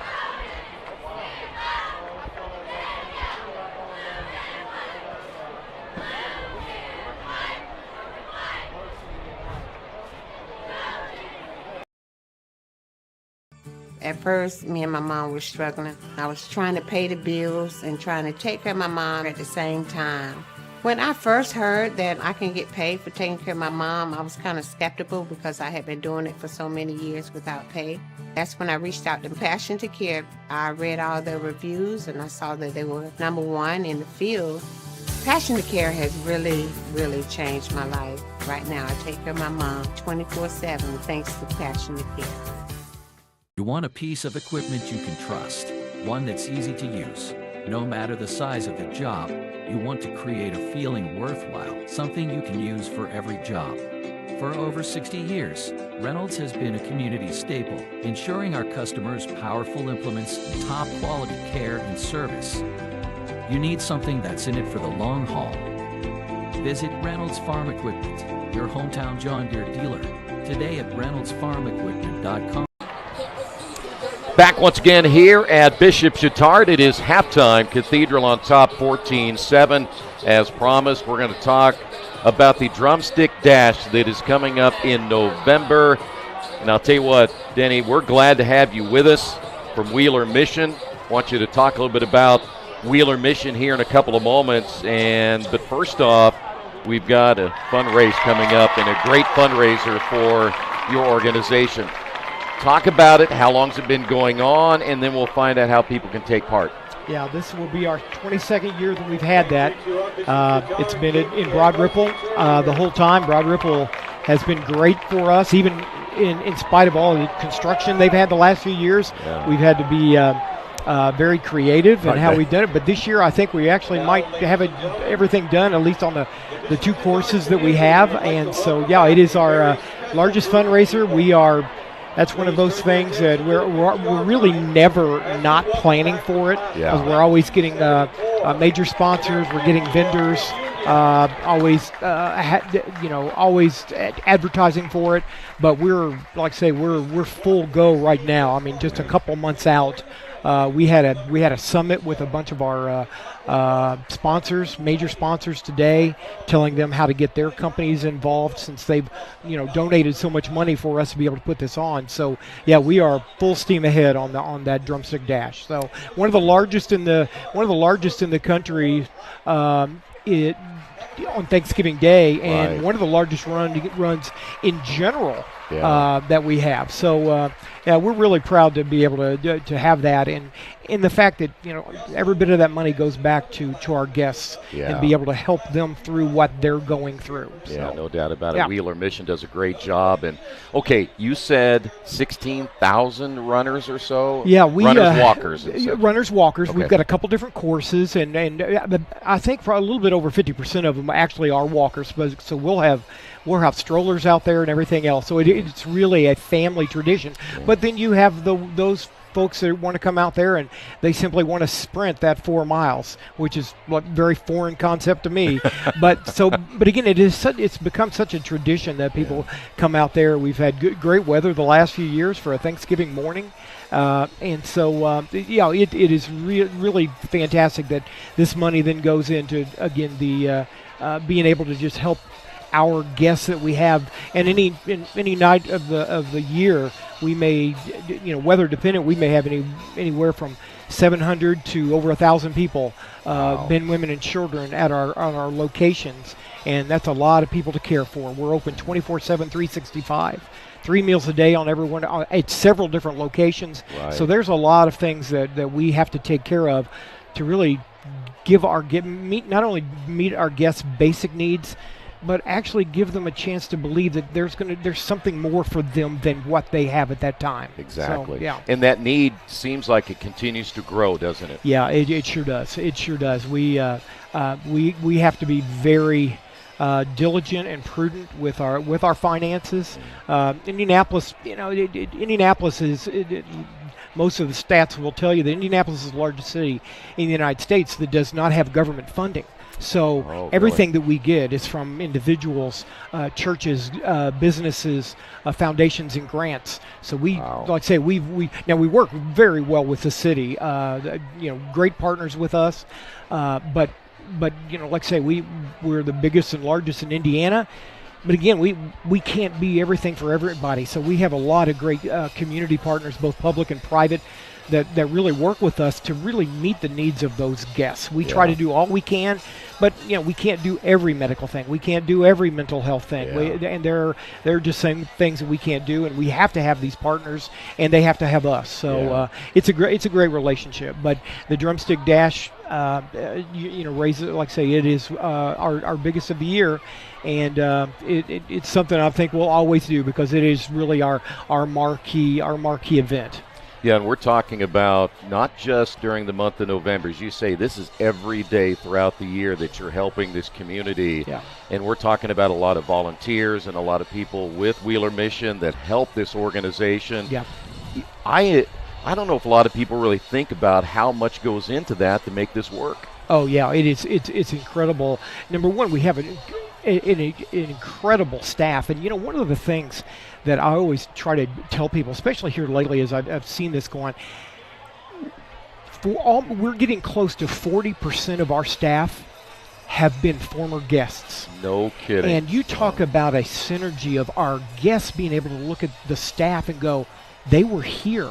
There is hope for me. And then for the staff to be able to look at the guests and say, man, that was me. That was me. And so that ability to just that synergy that is built by that common bond that we have there. And as a result, we've got some staff that are totally invested in really transforming the lives of our guests. Yes, we meet their basic needs.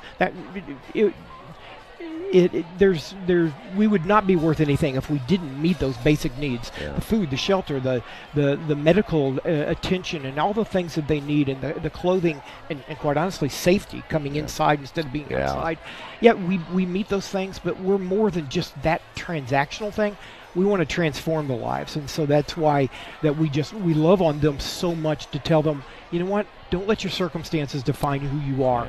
We know that there's something more for you out there, and we've got some great success stories within our own staff that testify to that. So I'm glad you brought that up, Danny, because there is nothing like the experience knowing somebody has gone through that. Because for myself, I've never been homeless. I wouldn't know what that feels like. But when you get a chance to have people be that person that you're talking to, you can say, hey, I've been in your place, and you can get out of it. There's no better testimony than that. Absolutely.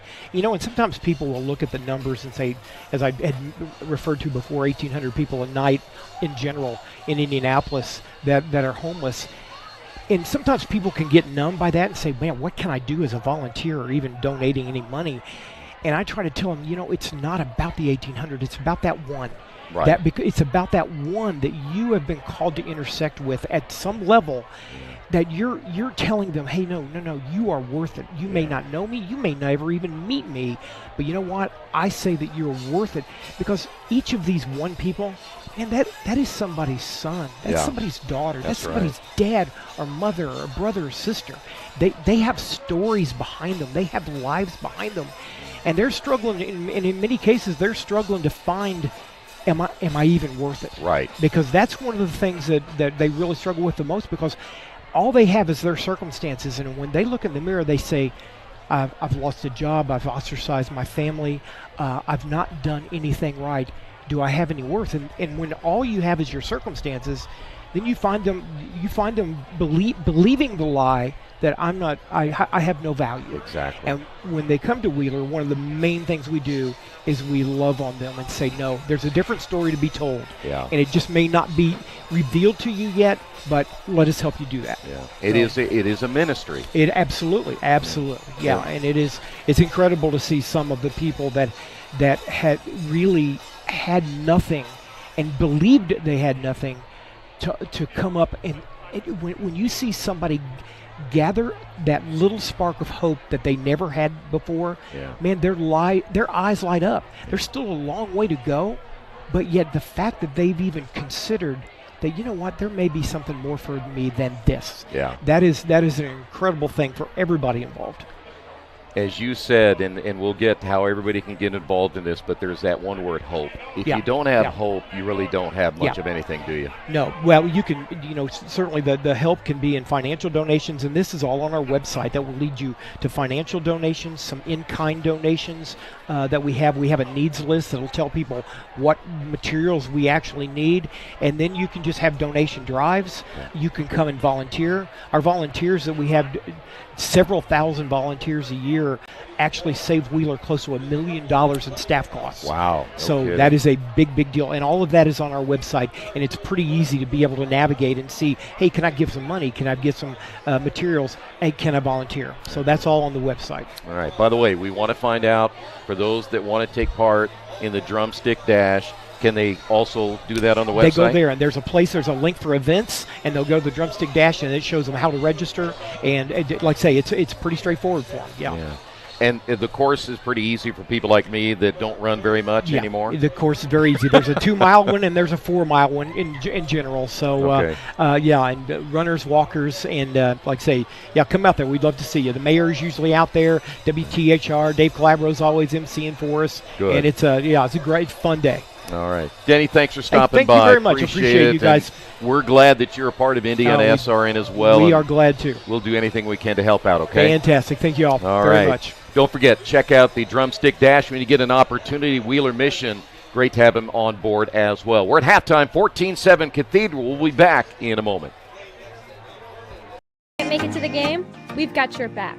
Just go to www.IndianaSRN.org and tune in to all of the live action, or go to our on-demand service and relive your favorite moments.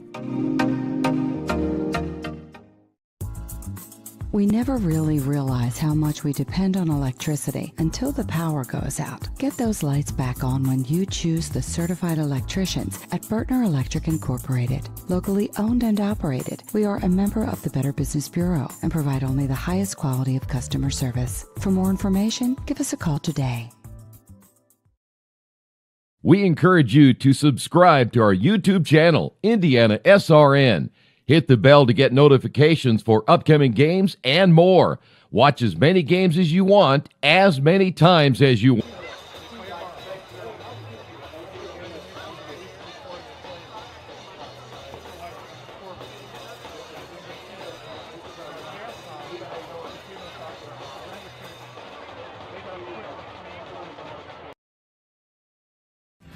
Thinking about what to do after high school? Consider a career with Boilermakers Local 374. As a Boilermaker apprentice, you'll earn while you learn. We offer excellent wages and benefits, and as part of our no-cost hands-on apprenticeship program, you'll learn from the best in state-of-the-art training centers and on the job. Become a union Boilermaker and get on your way to a great career. Find out more, visit www.local374.org or call 219-845-1000. We encourage you to follow us on Twitter at IndianaSRN. Find upcoming games, video highlights, and much more. Follow us now at IndianaSRN.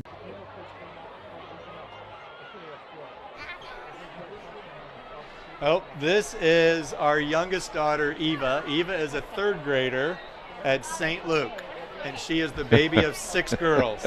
And she is excited to be up here with Dad. Yes, you are. You got to be excited to be up here. Aren't you excited to be up here, Eva? Maybe. Tell you what, if you play your cards right, you can have my headset and you can work with Dad, okay? You got any insight into the game? Who do you want to win? Both teams?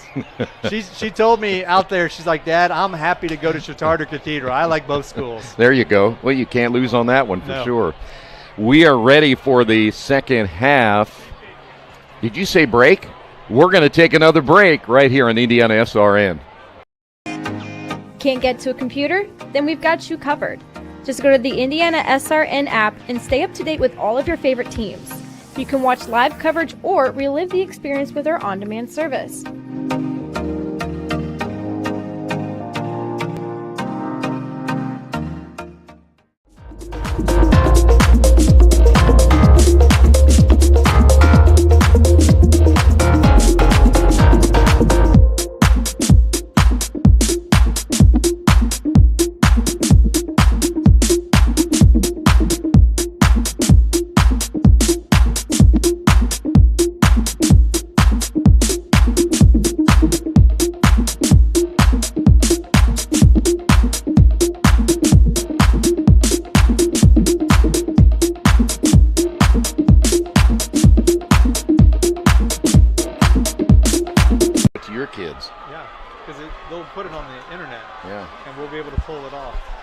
And by that time, you won't even need computers and stuff.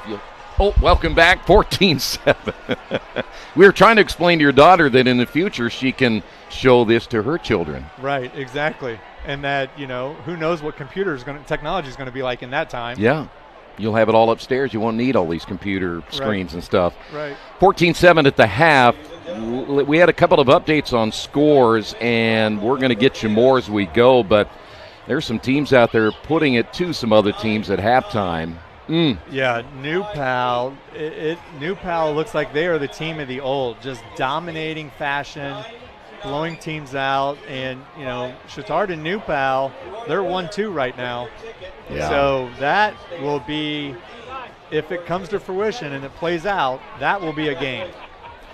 Second half here, 14-7, and when we were talking with Denny, he's a Cathedral fan, and he was talking about all the mistakes they made, and yet they're still up 14-7, and you kindly reminded him, this kind of looks like last year, doesn't it? It does. I mean, Cathedral has let Chatard hang around, and they just didn't put them away when they could have a couple times due to penalties, called back touchdowns.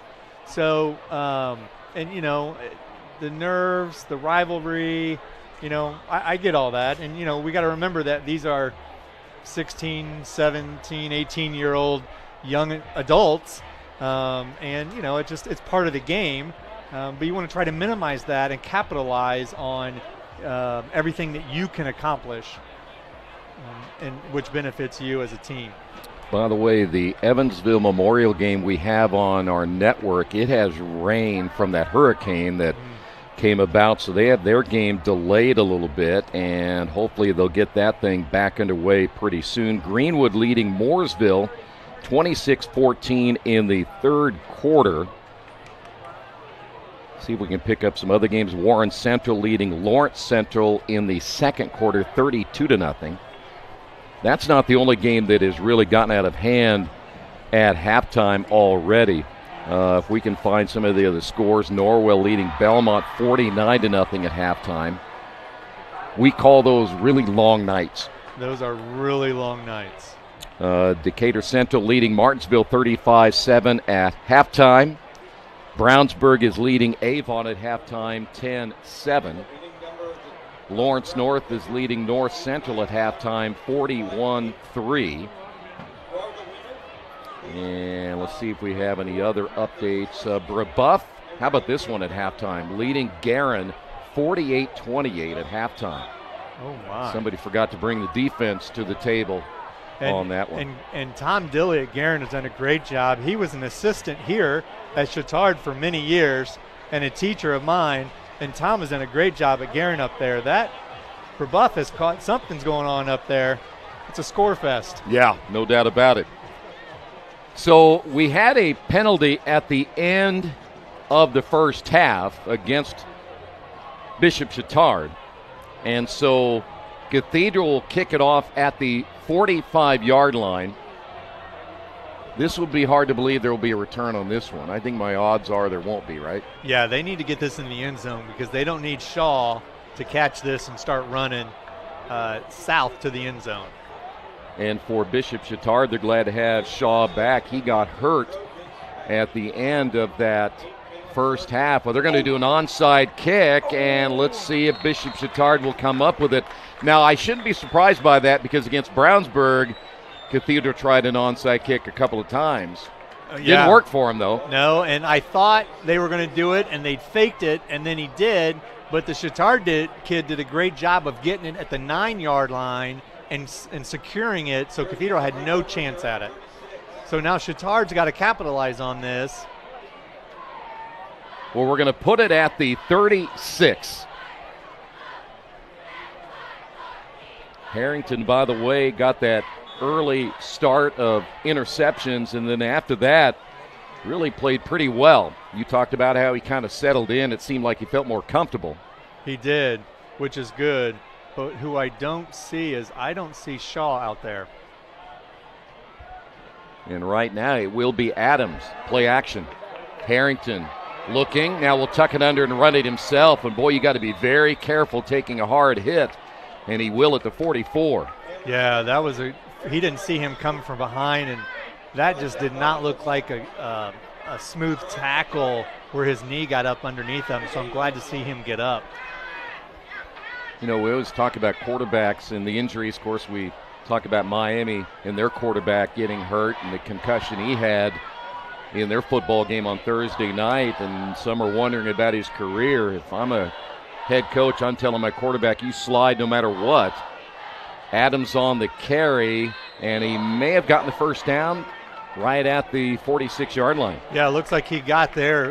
Officials are motioning forward, so forward progress. That was good that he didn't get hit in the backfield. He was able to get it to the line of scrimmage and get some more. If Shaw doesn't come back, and we don't know his status, and we might look around down on the sidelines and see if we can locate him. His best run was his last run of 10 yards. Yeah, he was starting to come on, and him and Harrington were just clicking. So you hate to see that because he's such a great player and so vital to this Chatard team. Trips left. And we've got whistles. It's going to be a timeout. Yep, Bishop Chatard will call their first timeout. 10:47 remaining. Want to remind you, college football coming up tomorrow, Division III. We'll have Trine and Rose-Hulman. It is a 7 o'clock kickoff time tomorrow night. First home game for Rose-Hulman. Both teams took a loss, big losses, to open up the season, but we'll be there tomorrow night. Well, and Trine, it's a good program, and I'm gonna root for the Fighting Engineers. Rose-Hulman is a great partner of ours when we go to Indiana State for summer games, and they open up their campus to our athletes, and so I'm gonna root for them because of their kindness. Yes, you should. Good job. And they're all smart too. You know, that engineer stuff must be working, huh? It is. And they got smarter when they opened it up for the women and let the women come in. They got right. A lot smarter there. Boy, no kidding. So following the Bishop Chatard timeout, this time they changed the formation completely with trips to the short side of the field. And Daniel Adams will stay in as the lone setback. It'll be Adams, hard runner, but boy, he got stuffed. They were kind again on that spot. They gave it to the 48-yard line. Yeah, he got hit the line of scrimmage and driven back, so that's a very kind spot. But, you know, he may have got there, which is good. So they're seeing it a lot better than we are up here.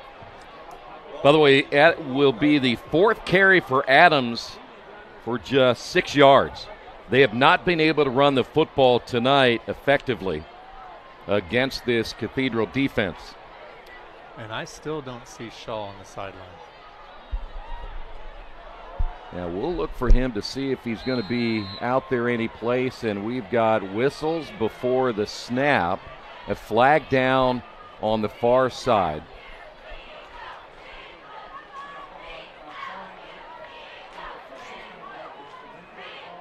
We will wait until we get a decision here.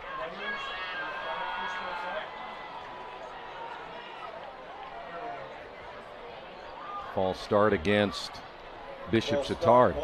Yeah, you gotta. Those are little things you've got to be able to control and not have happen. Well, this is a Trojan football team that scored only 9 last week. They're not used to those kind of numbers. They like what they saw in week 1 when they scored 58 against a good Brebeuf team too, by the way. Yeah, they were doing a great job making drives and making plays and scoring it. So they got to do that. They need to sustain a long drive here. 2nd down and 13. Harrington to throw, pumps down the middle of the field, underthrows his receiver, and it's going to be dropped. Ooh. That was another near pickoff there, a pass intended for Kalen Sargent. It was, and I think the Cathedral defender may have gotten away with a grab there. As he ran by him, he kind of reached back, but it was underthrown, so I thought he had him wide open.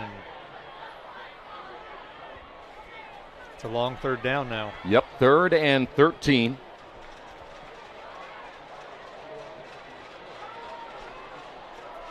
Harrington. If I'm Cathedral, I'm bringing pressure. Make it get rid of him fast. I believe, by the way, Daniel Shaw is back in the lineup. And that is Shaw who'll get the carry, takes a hard hit at the 45, driven to the 46-yard line. So he'll get 3. His 9th carry, 15, 14, 18, 22, 25 yards. So it's good to see him back in. But now the Trojans will stall and they'll give up the football. Here in the 3rd quarter as we stay at 14-7. So the onside kick did not hurt them. Their defense did a good job getting them to punt. And want to remind you that tonight's game brought to you in part by Officially Human. Their mission is to restore respect to game officials and recognize them as authorities on the field and the court. Do your part and practice good sportsmanship. If we don't have officials, we can't play. So 1st and 10 at the 25. Cameron Kors out of the shotgun once again. And, well, that little clap will get you jumping, won't it? It was, and the right side for Cathedral, all he did was lift his head and on the clap because the Chatard kid jumped, but he didn't jump enough. And on offense, you can't move. You've got to be still. We have the Cathedral coaching staff just to our right, and it's kind of interesting to watch their reaction on some of the things that happen. They're not very happy about that, are they? A little frustration there, and I get it. Football back to the 20-yard line. Ball caught, 25, still in his feet, very close to the 1st down. He was wide open over there. The defender was like 8 yards off of him.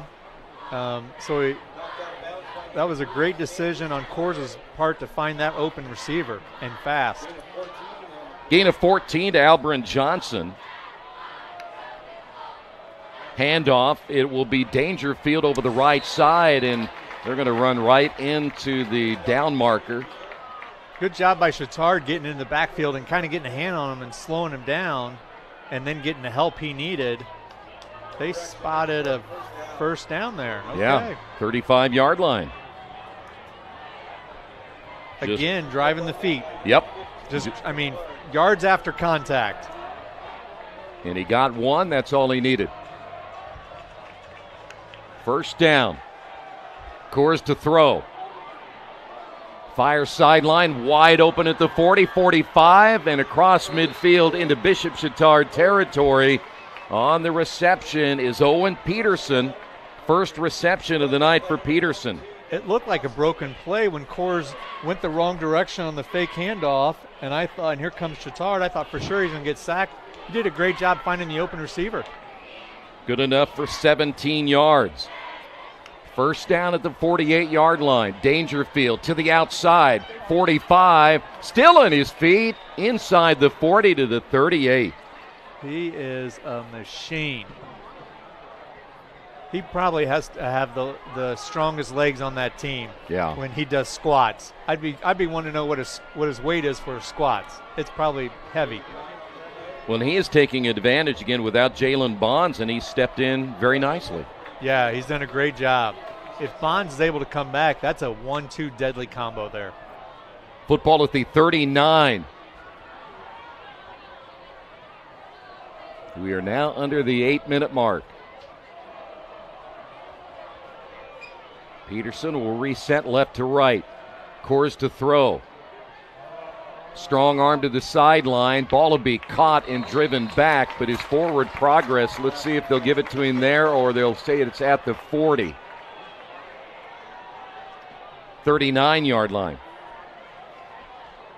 Okay, so a short third down.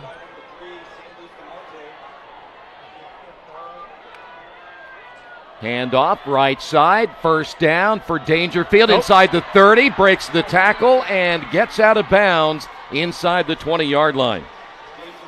3 missed tackles there, but every time he kept getting hit, he just kept driving forward.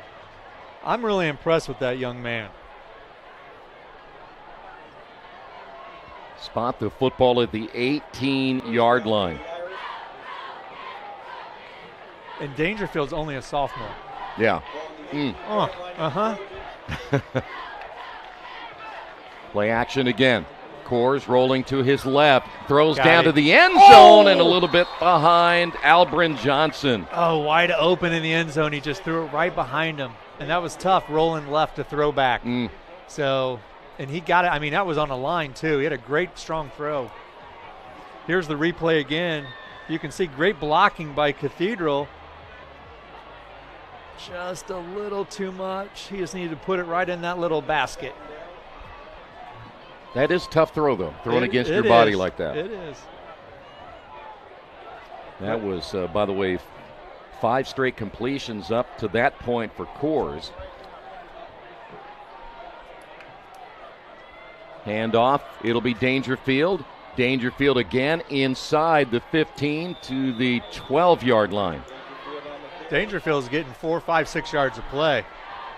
Keep running him, and you can just, and that's old school power football there. Yeah. And they're not running outside. I mean, he's running left and right. So. Yeah, he's running between the tackles for sure, and we have seen him have success left and right. Slaughter, one-on-one coverage here to the near side. They'll hand it off. Dangerfield over the right side, still on his feet. Inside the 10. Let's see, they'll put him down near the 6-yard line.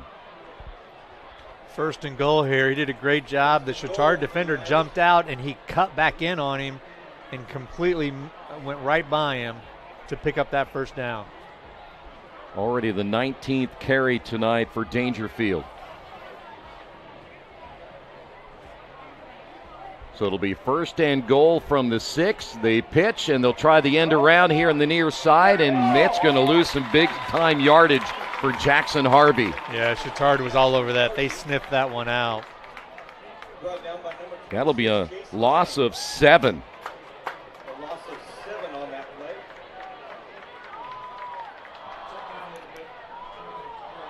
That is the second carry for Harvey tonight. He's now 2 carries and 1 yard. Clock coming up on 6 minutes. So now you're talking at about second down and goal from the 13-yard line. I think you're in 4-down territory here. Yeah.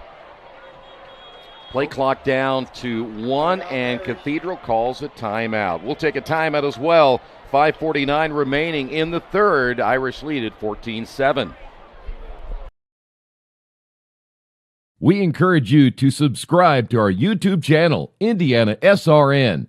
Hit the bell to get notifications for upcoming games and more. Watch as many games as you want, as many times as you want.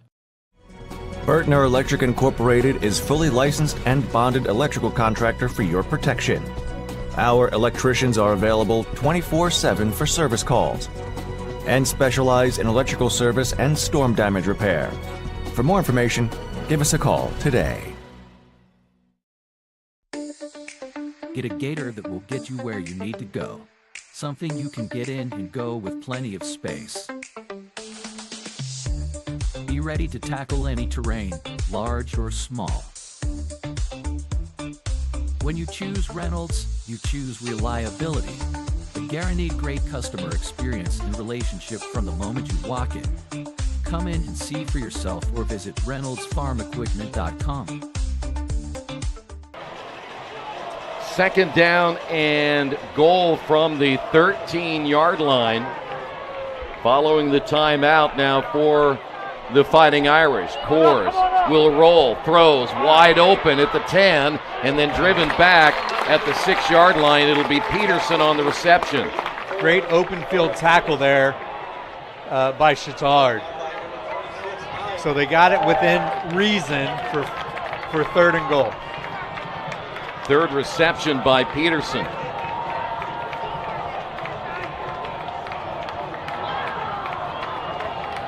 Dangerfield, the lone setback. Coors to throw again, has time, fires in double coverage. Knocked away. Yeah, Chatard did a great job. They obviously knew who Coors wanted to target there, and Coors forced it in there, but it was incomplete. Here it is, just great job by Chatard undercutting that and tipping it out. He would have had to have a perfect pass to get that one in there. Yeah, that would have been hard. Krisaloff for the field goal here. This will be from 22 yards out, and that ought to be a chip shot. And it is. 5:09 remaining here in the third. 17-7 Irish. To you.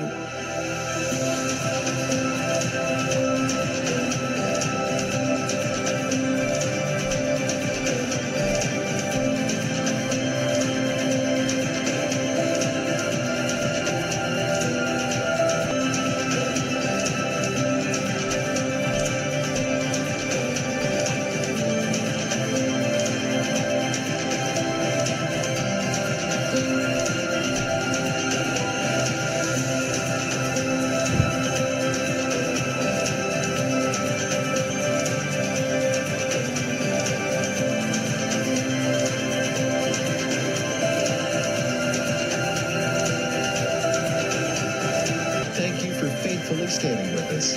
You are truly making a difference in the lives of our neighbors in need.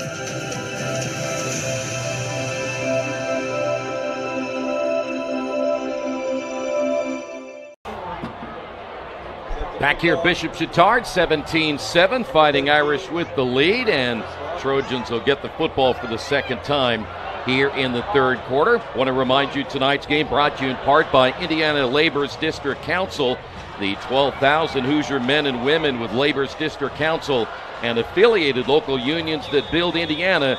We are LIUNA. This time it'll be kicked deep but short, actually, inside the 15, the 20, 25. Return man ran into his own blocker and got driven back. Yeah, Adams on the return there. And I thought he was going to break it, and he just ran right into the backside of his own guy.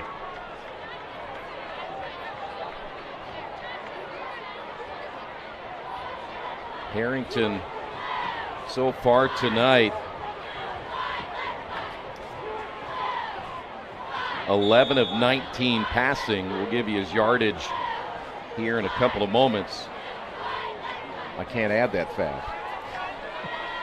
They don't teach him math at Wyoming. Handoff and quick hit. Broken tackle by Daniel Shaw out to the 30. That was a good job by Shaw, just driving his legs. He got hit in the backfield and was able to break away and pick up positive yardage there. By the way, want to remind everybody, which is great, the Trojan Horse tailgate sponsored by the Knights of Columbus.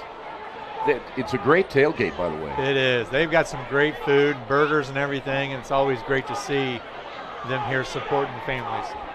2nd down and 5. Shaw, the cutback, has the first down out to the 36. That was a great job by that offensive line, and Dwyer and Troy and Prizer. They just opened up that middle for him to get that first down.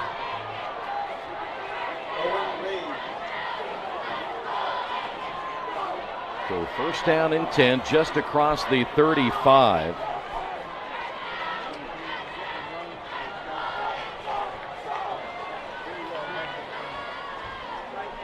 Harrington to throw, pressure in his face, ball caught 50 and out of bounds, near side, 1st down, Trojans. Just a little down and out. That's Julio Graves. Yeah, down and out by Graves, and Harrington connected right with him. That'll be a gain of 23 yards. By the way, Graves 3 receptions for 41 yards here tonight. Trips left. Handoff Shaw, off right tackle, brought down at the 37. Shaw, Harrington, and Graves, those are your 3 keys, and they right now seem to be clicking well. Chatard's done a good job at just keep getting positive yardage on each play.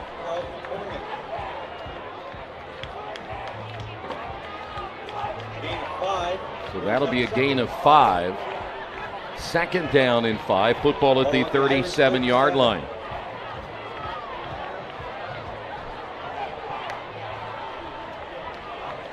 The reset Forrestall to the left. Cathedral brings it. Oh, they missed him.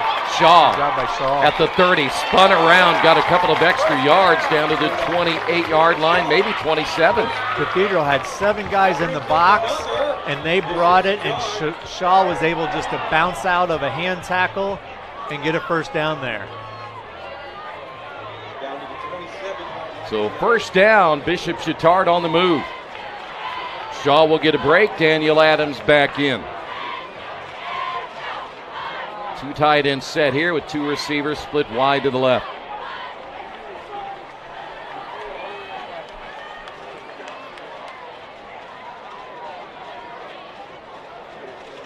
...154 yards passing now for Harrington. Handoff, Adams, left side, inside the 25. We put him at about the 23-yard line. Tell you what I've seen so far in this second half is Chatard keeps getting positive yardage and advancing the ball. They're getting Cathedral off that line, where in the first half Cathedral was dominating this line. They'll officially put it at the 24.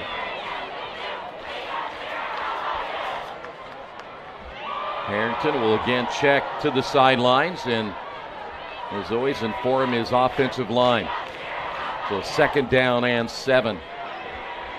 That is Forrestall resetting to the left. Handoff Adams up the middle, tries to cut it to his right, takes a hard hit and goes down. But he got to the 22. He almost was able to break that, and if he does, I bet he bounces out and gets into the end zone. Cathedral did a good job wrapping him up and making sure he didn't go anywhere. Clock coming up on 2 minutes here in the 3rd.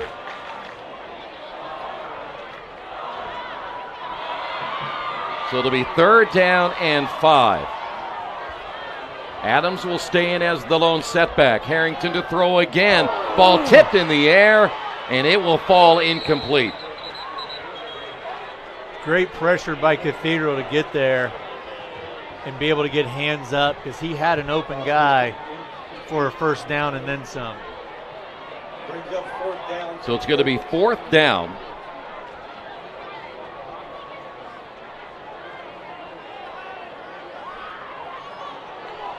See what's in store here for the Trojans. And it looks like they might try the field goal right here. Pato Gallardo will come in to try a 39-yard attempt. He's pretty much dead center on this one. Good snap. Oh, and it's going to be blocked. Uh-oh, they're going to return this. Scramble for the football all the way to midfield, and a big block field goal attempt. Man, did they get in there. Jack Lockhart was the one who blocked it. Wow. It was just a herd of them getting in there. Nice Irish take over Wow. Midfield now. Here comes the replay. He came in unblocked. Somebody missed that assignment. He came right around the end and was able to get his whole body in front of that one.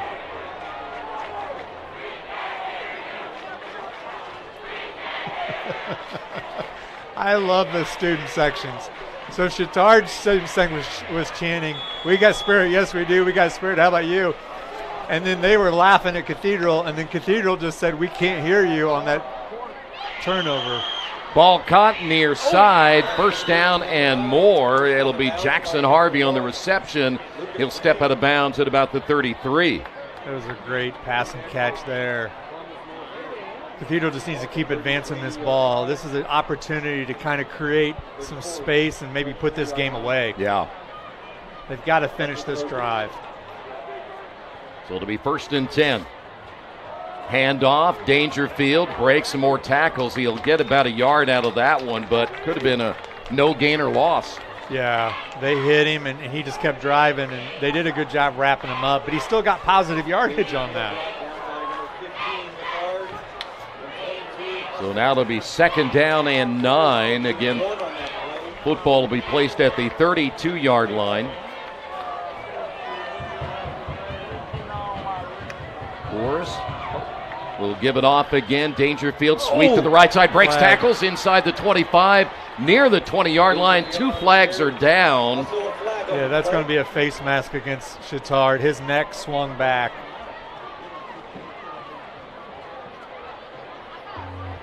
Another gain of 12. Yeah, you can tell the way that the Trojan players are reacting that it will be against them. Face masking called against the Trojans. You can tack another 15 on that one. Yeah, half the distance to goal, puts them 1st and goal maybe from the 10 or just outside the 10. They're going to mark it at the 11, it looks like. Yeah. Well, here's certainly a big opportunity for both these teams if somehow Bishop Chatard can get a stop. But boy, you don't want to give up 7 here. No, you definitely don't want to give up 7 because then now all of a sudden you're down 3 scores to start the 4th quarter. Football at the 11. Coors to throw. Has a man near side. Ball caught inside the 10. That'll be Slaughter. And they'll put it at the 6-yard line. Depending on the spot, maybe the 7. And he got hit right away on that catch. And I was impressed that he was able to hold on. That was a good hit by Monahan. We're going to put it at the 7-yard line.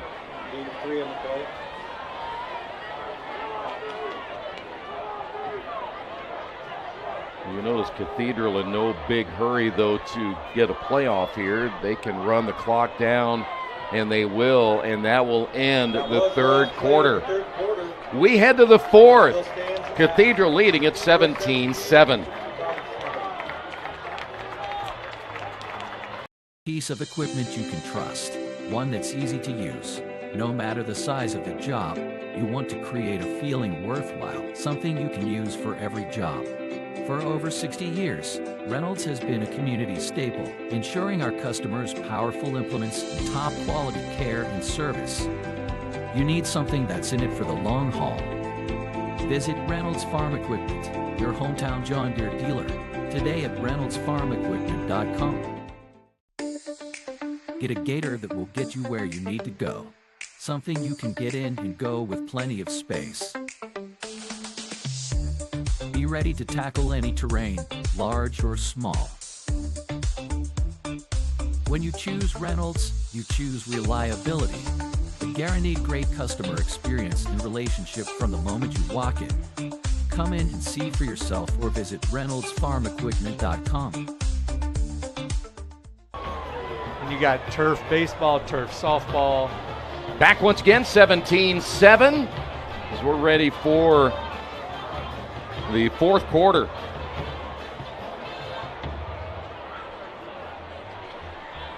Cathedral, an opportunity here on the first play of the fourth quarter to score and create that separation. Forrest 14 of 18, 167 yards tonight. Handoff left side, and guess who just waltzed into the end zone from 8 yards out, and the score, Dangerfield puts another 6 on the board. I don't think he even got touched by a Chatard player. That was great blocking, and he just went left. Another left side run, and he gets positive yardage there for a score. 21 carries tonight for Dangerfield. And now they'll line it up for the extra point. Van Krisseloff missed a long field goal attempt to end the first half, hit the crossbar from 52, and he will nail this one once again. 11:55 to go, 24-7 Cathedral.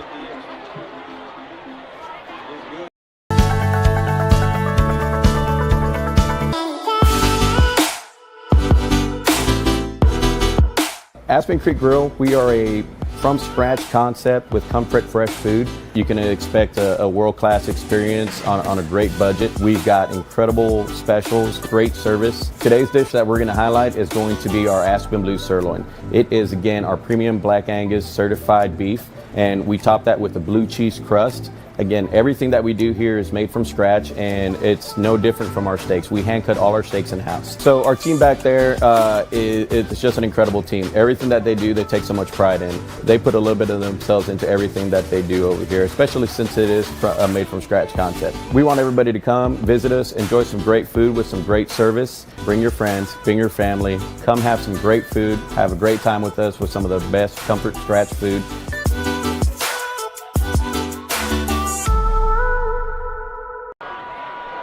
Tonight's game brought to you in part by Family Source Insurance. Pat Cherry is your independent agent representing Ohio Mutual Insurance. Give him a call for your coverage needs at 317-894-7000. And this ball will land into the end zone. By the way, take a look at this score once again, and Dangerfield makes it look very easy. He does. Yep. Hand tackle.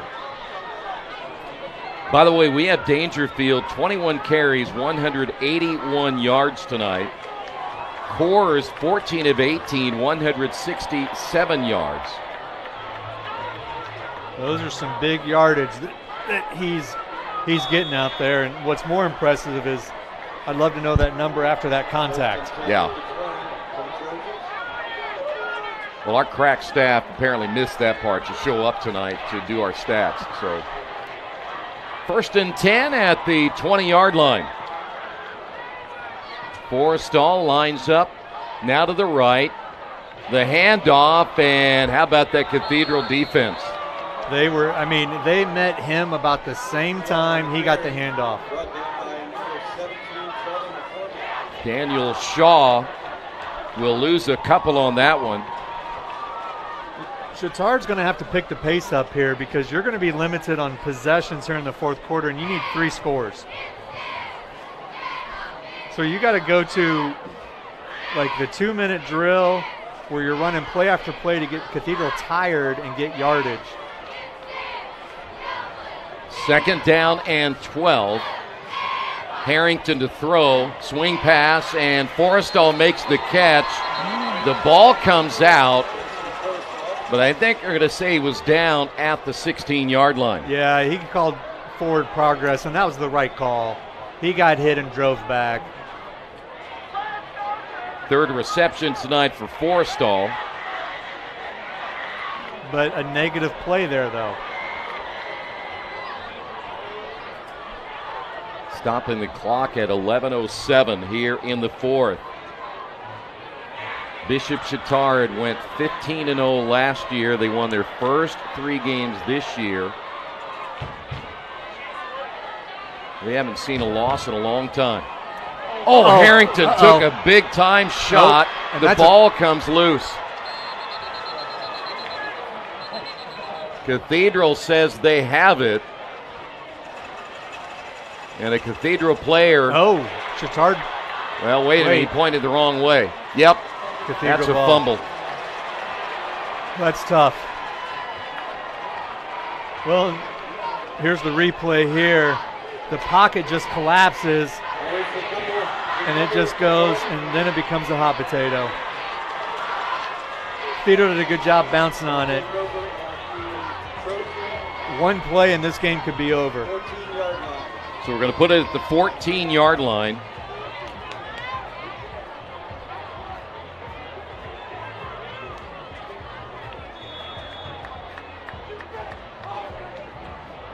.25 to go.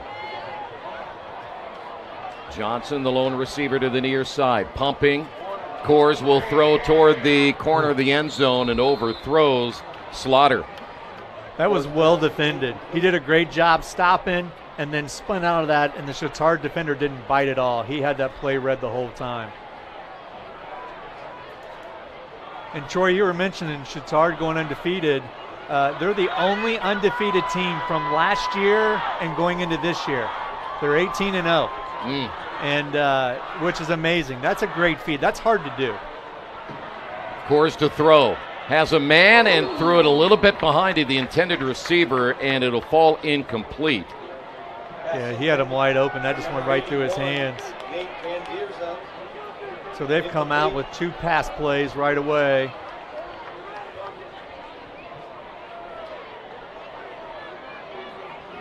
That will make Coors tonight 14 of 20, 167 yards. Chatard, they're bringing heat. Yeah, they don't have a whole lot of choice now. Yeah. They got to get something quickly. Play clock down to 6. Coors again to throw to the end zone. Oh, picked off. Picked off. What a play. What a great defensive play. Zach Gantz. And Chatard was on the brink of giving up another score, and their defense made a play. They needed that. Boy, no kidding. Big at 10:09. It almost appeared to me that Slaughter, if he would have just kept running his pattern, he would have caught that. Yeah, because the defender was on his backside, so he had to dive almost around Slaughter to get it. Football placed at the 20.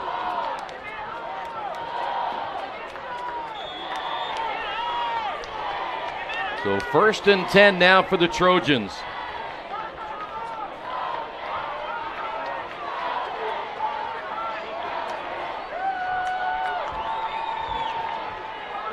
Harrington goes down on this one. He went down hard. He did. Oh, my. I could hear that up here. Oh, yeah, his helmet hit. He's got to come out. Kyle Harden, the junior linebacker, was the one who laid on the hit, and he will come out of the lineup. Hill will come in, and his helmet is completely crooked. That's how hard he hit the turf. It's back to the 16-yard line. Chatard coaching staff's not very happy about that tackle there. I don't blame him. I wouldn't be against it. You can go either way there.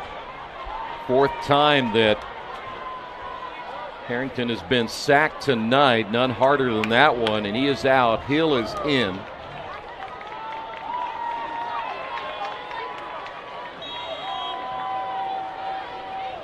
So it'll be 2nd down and 14. I would put him in the box. This is going to be a run. Handoff. Oh, big hole right side and across the 25, or I should say the 20 to the 22 by Daniel Shaw. That'll be a gain of about 6. Shaw just exploded through that hole. Unfortunately, his helmet came off, and now he has to come out. Gain of 6 on the play. By the way, Harrington, 13 of 24 passing.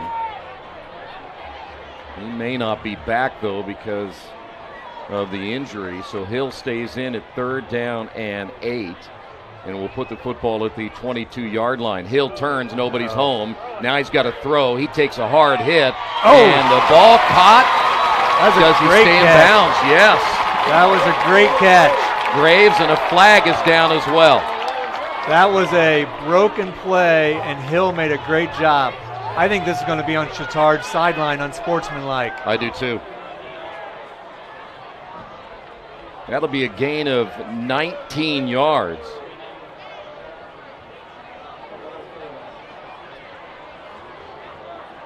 By the way, Graves making his 4th reception. There's your sideline penalty against Bishop Chatard, unsportsmanlike conduct. Here's your replay. I mean, Hill does a great job spinning, throwing across his body. Incredible catch.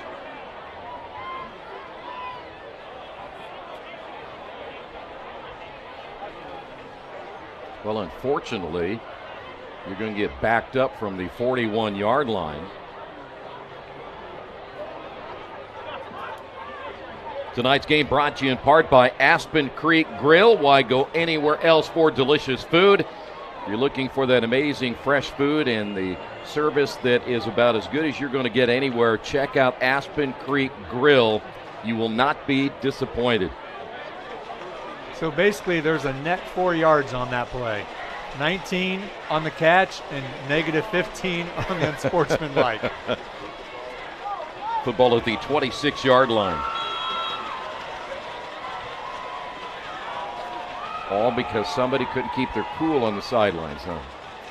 Hill, quarterback keeper, brought down at the 29. Hill's done a good job coming here on these plays, and he's making them as he needs them. He will get 3 on that carry.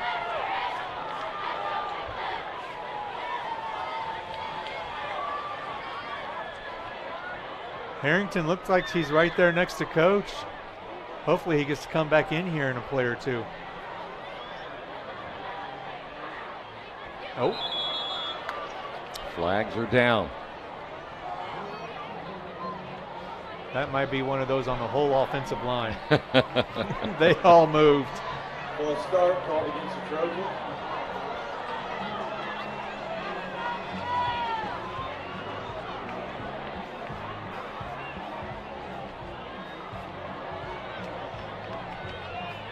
So they'll put the football at the 24-yard line.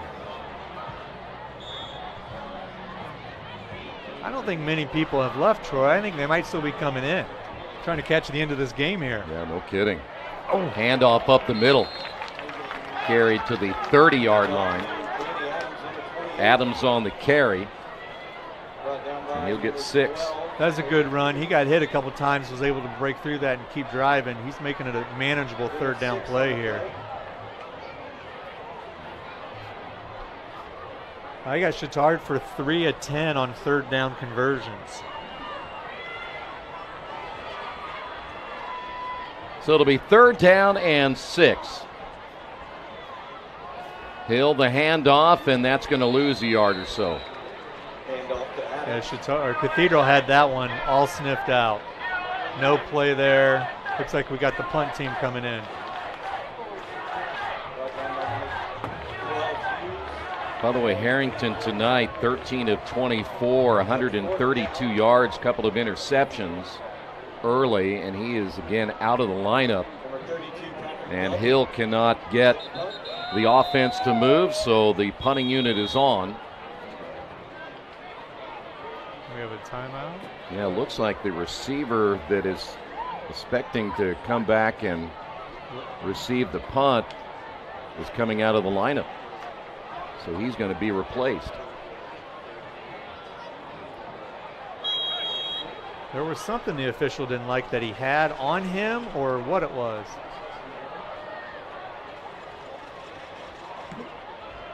Good punt. It's a really good punt. Back to the 31, and there will be a return to the outside 40. Up the sideline, stepping out of bounds. Aiden Chase there for the Fighting Irish, and they'll have it 1st and 10. They'll see one out of bounds at the 43. Tonight's game brought to you in part by Clean Slate. Find your future in the cloud. They're a technology consulting firm specializing in custom-built modern applications and products that deliver greater agility, faster speed, and innovation. If you'd like more information, contact Clean Slate, 866-885-3249. Next week, Columbus North, they jumped into the top 10 in their class. They'll be here. Yep. Handoff. It'll be Dangerfield. Gets another big run. Yeah, just breaking tackles, picks up, looks like 14 or 15 there on that. Brought down by number 5, Luke Bonnet. Got to the 41-yard line.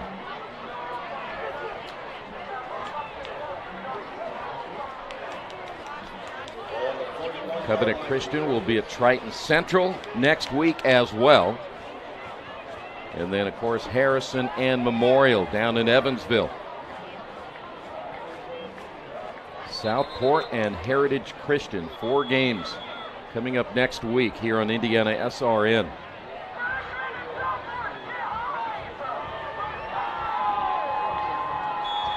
.22 carries now for Dangerfield, 197 yards. Came in with 250. He might get 250 tonight. Football at the 41-yard line. The pitch, end around near side, inside the 40, 35, 30, and brought down at the 24-yard line.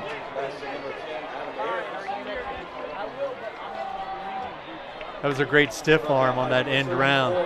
He was able to pick up 10 more yards after he was able to throw that stiff arm there. Adam Ayers.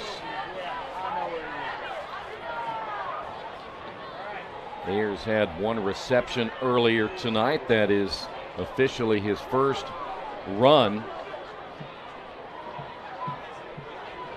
So it'll be 1st down and 10.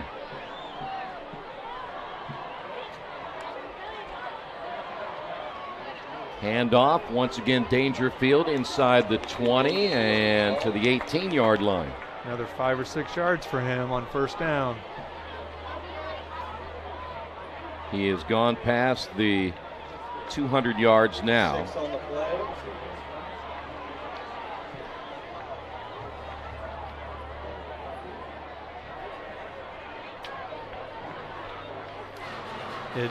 Dangerfield's going to be one to keep an eye on for the rest of this season. I mean, he's only a sophomore. Yeah, that's what's incredible. He's dangerous. Here he is again. Gets stopped at the 17. He'll get a yard out of that one. Yeah, Chatard did a great job there. Cathedral, they could just keep running this and run it out if they want to. No gain on the play. Yeah, and I have a feeling they will. Up by 17 here in the 4th quarter.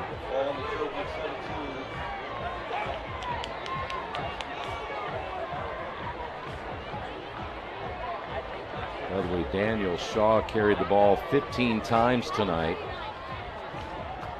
He had 1 carry of 10, actually 2 carries of 10. Other than that, that Irish defense really shut him down. How about Dangerfield to the end zone? 17 yards and the score. Flag is down and a player is down for Bishop Chatard, though he does get up. Too much celebration there? Well, I'm guessing there's going to be a little hold or illegal man downfield. Oh, no, because there's a running play. Of course, Dangerfield's like, come on, guys. Really? That was a great run. Is this the third one tonight that we called back on penalty? Yeah.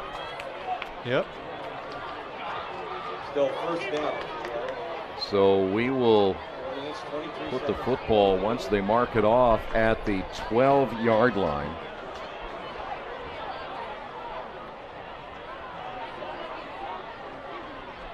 Dangerfield with that carry of 17 would have gotten him to 220. He'd only be 30 away from his 250. Yeah, I think if they would have scored that, you're going to see the second and third string guys coming in to finish this game out. You don't need any of those first stringers hurt. 1st and 10, football at the 12. Dangerfield over the left side. Dangerfield able to get inside the 10 and brought down very close to the 7, maybe 6-yard line. He is just taking defenders with him as he's driving.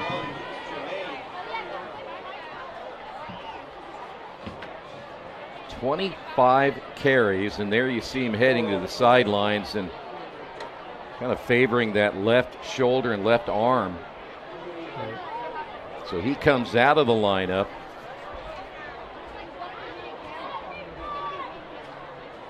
And the clock continues to tick away here in the 4th quarter. Looks like that's Daniel Adams. Yep. Oh, one touch, score. To the outside and the touchdown. Well, that was a great coach substitution there. Made him look really smart, didn't it? Yep. But again, right off that left side, it just opened right up, and Adams was able to get right in there. 30-7 your score, and Cathedral puts it away in this one with only 3:33 remaining.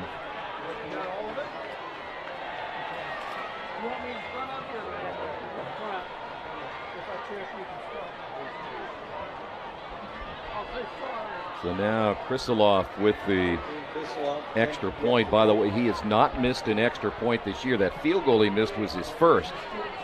Yeah. Well, that's good. You didn't jinx it. I have a feeling that neither one of you guys over here had a lot of confidence in me right there. Well, I need to go apologize to Jack because I've caused some interceptions tonight for him. There's that touchdown run moments ago that put another 6 and then the extra point. So Cathedral is going to go to 2-2 on the season. Bishop Chatard will fall to 3-1. And of course, we showed you a little bit ago, they'll have another tough one next week. Columbus North, pretty good football team. Yeah, pretty good football team coming in here. So, Chatard gets 3 in a row, and then they can't look past Columbus North with Guerin coming in after them. So, yeah. But, I don't think this score indicates this game. This game was much closer than the score is indicating right now. Yeah, I agree. It was 14-7 for the longest time. And the next thing you know, you end up with a turnover here or there and a misplay, a miscue, game of inches, as you said. And all of a sudden it looks worse than it is. Again, unofficially, though, tonight, Slaughter, 25 carries, 208 yards. Not a bad night's work, though. Not a bad night at all. He's done a great job filling in for Bonds, and I look forward to watching him at just a sophomore. Wow. I'm sure the other teams aren't too crazy about it, though. Not at all. I want to remind you that tonight's game has been brought to you in part by Reynolds Farm Equipment. Passion to care. Boilermaker Local 374. Wheeler Mission. Burtner Electric. The Morales Group. Northwestern Mutual. Indiana Labor's District Council. And the IndianaSRN Sports Page. 1st and 10 at the 20. Hill will throw. Ball caught near side, out of bounds. Catch made by Kalen Sargent for Sargent. That'll be his 3rd reception of the night. Hill's done a great job coming in and running the offense right here. I hope Harrington's okay. but I think it's the right decision by Dill to keep him out. Yep. There's no reason to bring him back in. A lot of season to be played. Yeah. Ultimately, you're playing for the state championship. That's what matters. Yep. Your regular season is just, you're getting there. You're learning as a team. You're getting better. Oh, nice escape. Hill pumped once and then throws to the sideline. It'll be knocked away, intended there for Kalen Sargent. Hill's got some athleticism right there. He's jumped through that closed pocket that collapsed on him and was able to get out and make a play. And coming into the game, he hadn't thrown one time. No. So he's done a really good job. He did get a little playing time last year during that Ortega injury when Harrington didn't play. Hill did, as that'll be a carry out to the 29-yard line.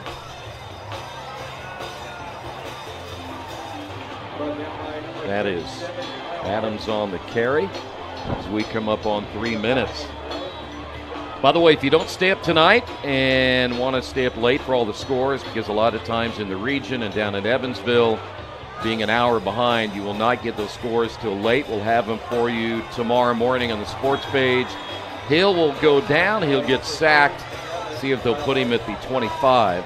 Great job by Kyle Harden getting in there and sacking him there on 4th down. Let's see who Cathedral sends out here on offense.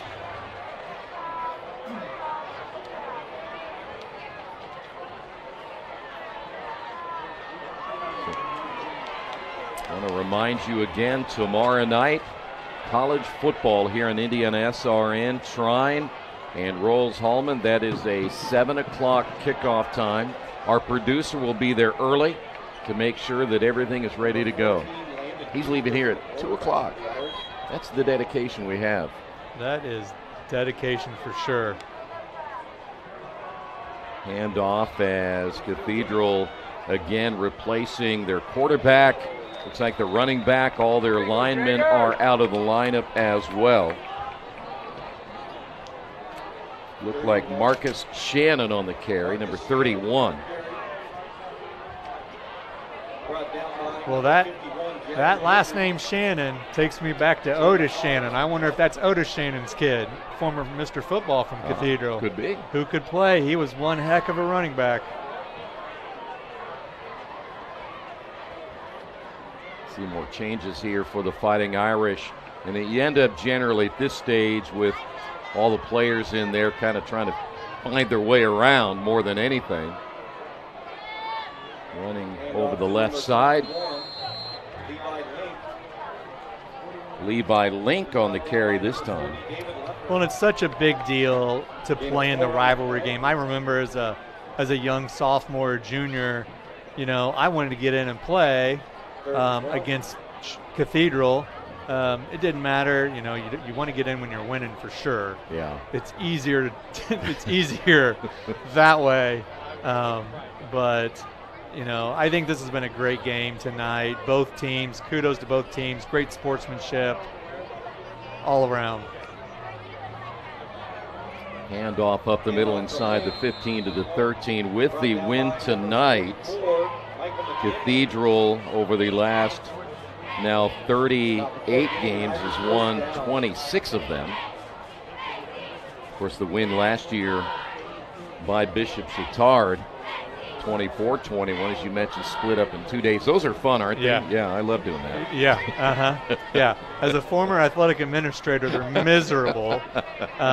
And you open the gates up on Saturday because you can't recharge, but that's good. You hope to get a good crowd, and Chatard did a great job. They came in here and played hard and fought back and won it, and I think that was the first win for Chatard in 4 or 5 years. Yeah, sure was. You mean administrators don't like that part of it? Is that the easy part for an athletic director, having to do that? Well, you got to cancel the JV game or freshman game because those kids are still dressing, and you got to use those officials to play the game. Yeah. So. Or it could be like when we were at Marion, we had to find a whole brand new set of officials. So. Yeah, that's really hard to do. Yeah. You're on the phone late, begging. So Cathedral will take a knee for the second time, and they will get the win here tonight. And I'll tell you what, big night for this offense for Cathedral, but especially Xavier Dangerfield unofficially 25 carries, 208 yards, and I didn't think he'd probably be our player of the game. I would absolutely agree with you, Troy. I mean, the way he was getting hit and just kept driving and getting yards after contact, he did a really good job advancing the sticks for Cathedral all night long. Well, again, with the win, Cathedral will move to 2-2 on the season. For Bishop Chatard, they will fall to 3-1 overall. Again, I think these two teams will make a deep run in the tournament again. I think they will. You know, they're built that way. This is a big rivalry game, but that's all it is. It's one rivalry game.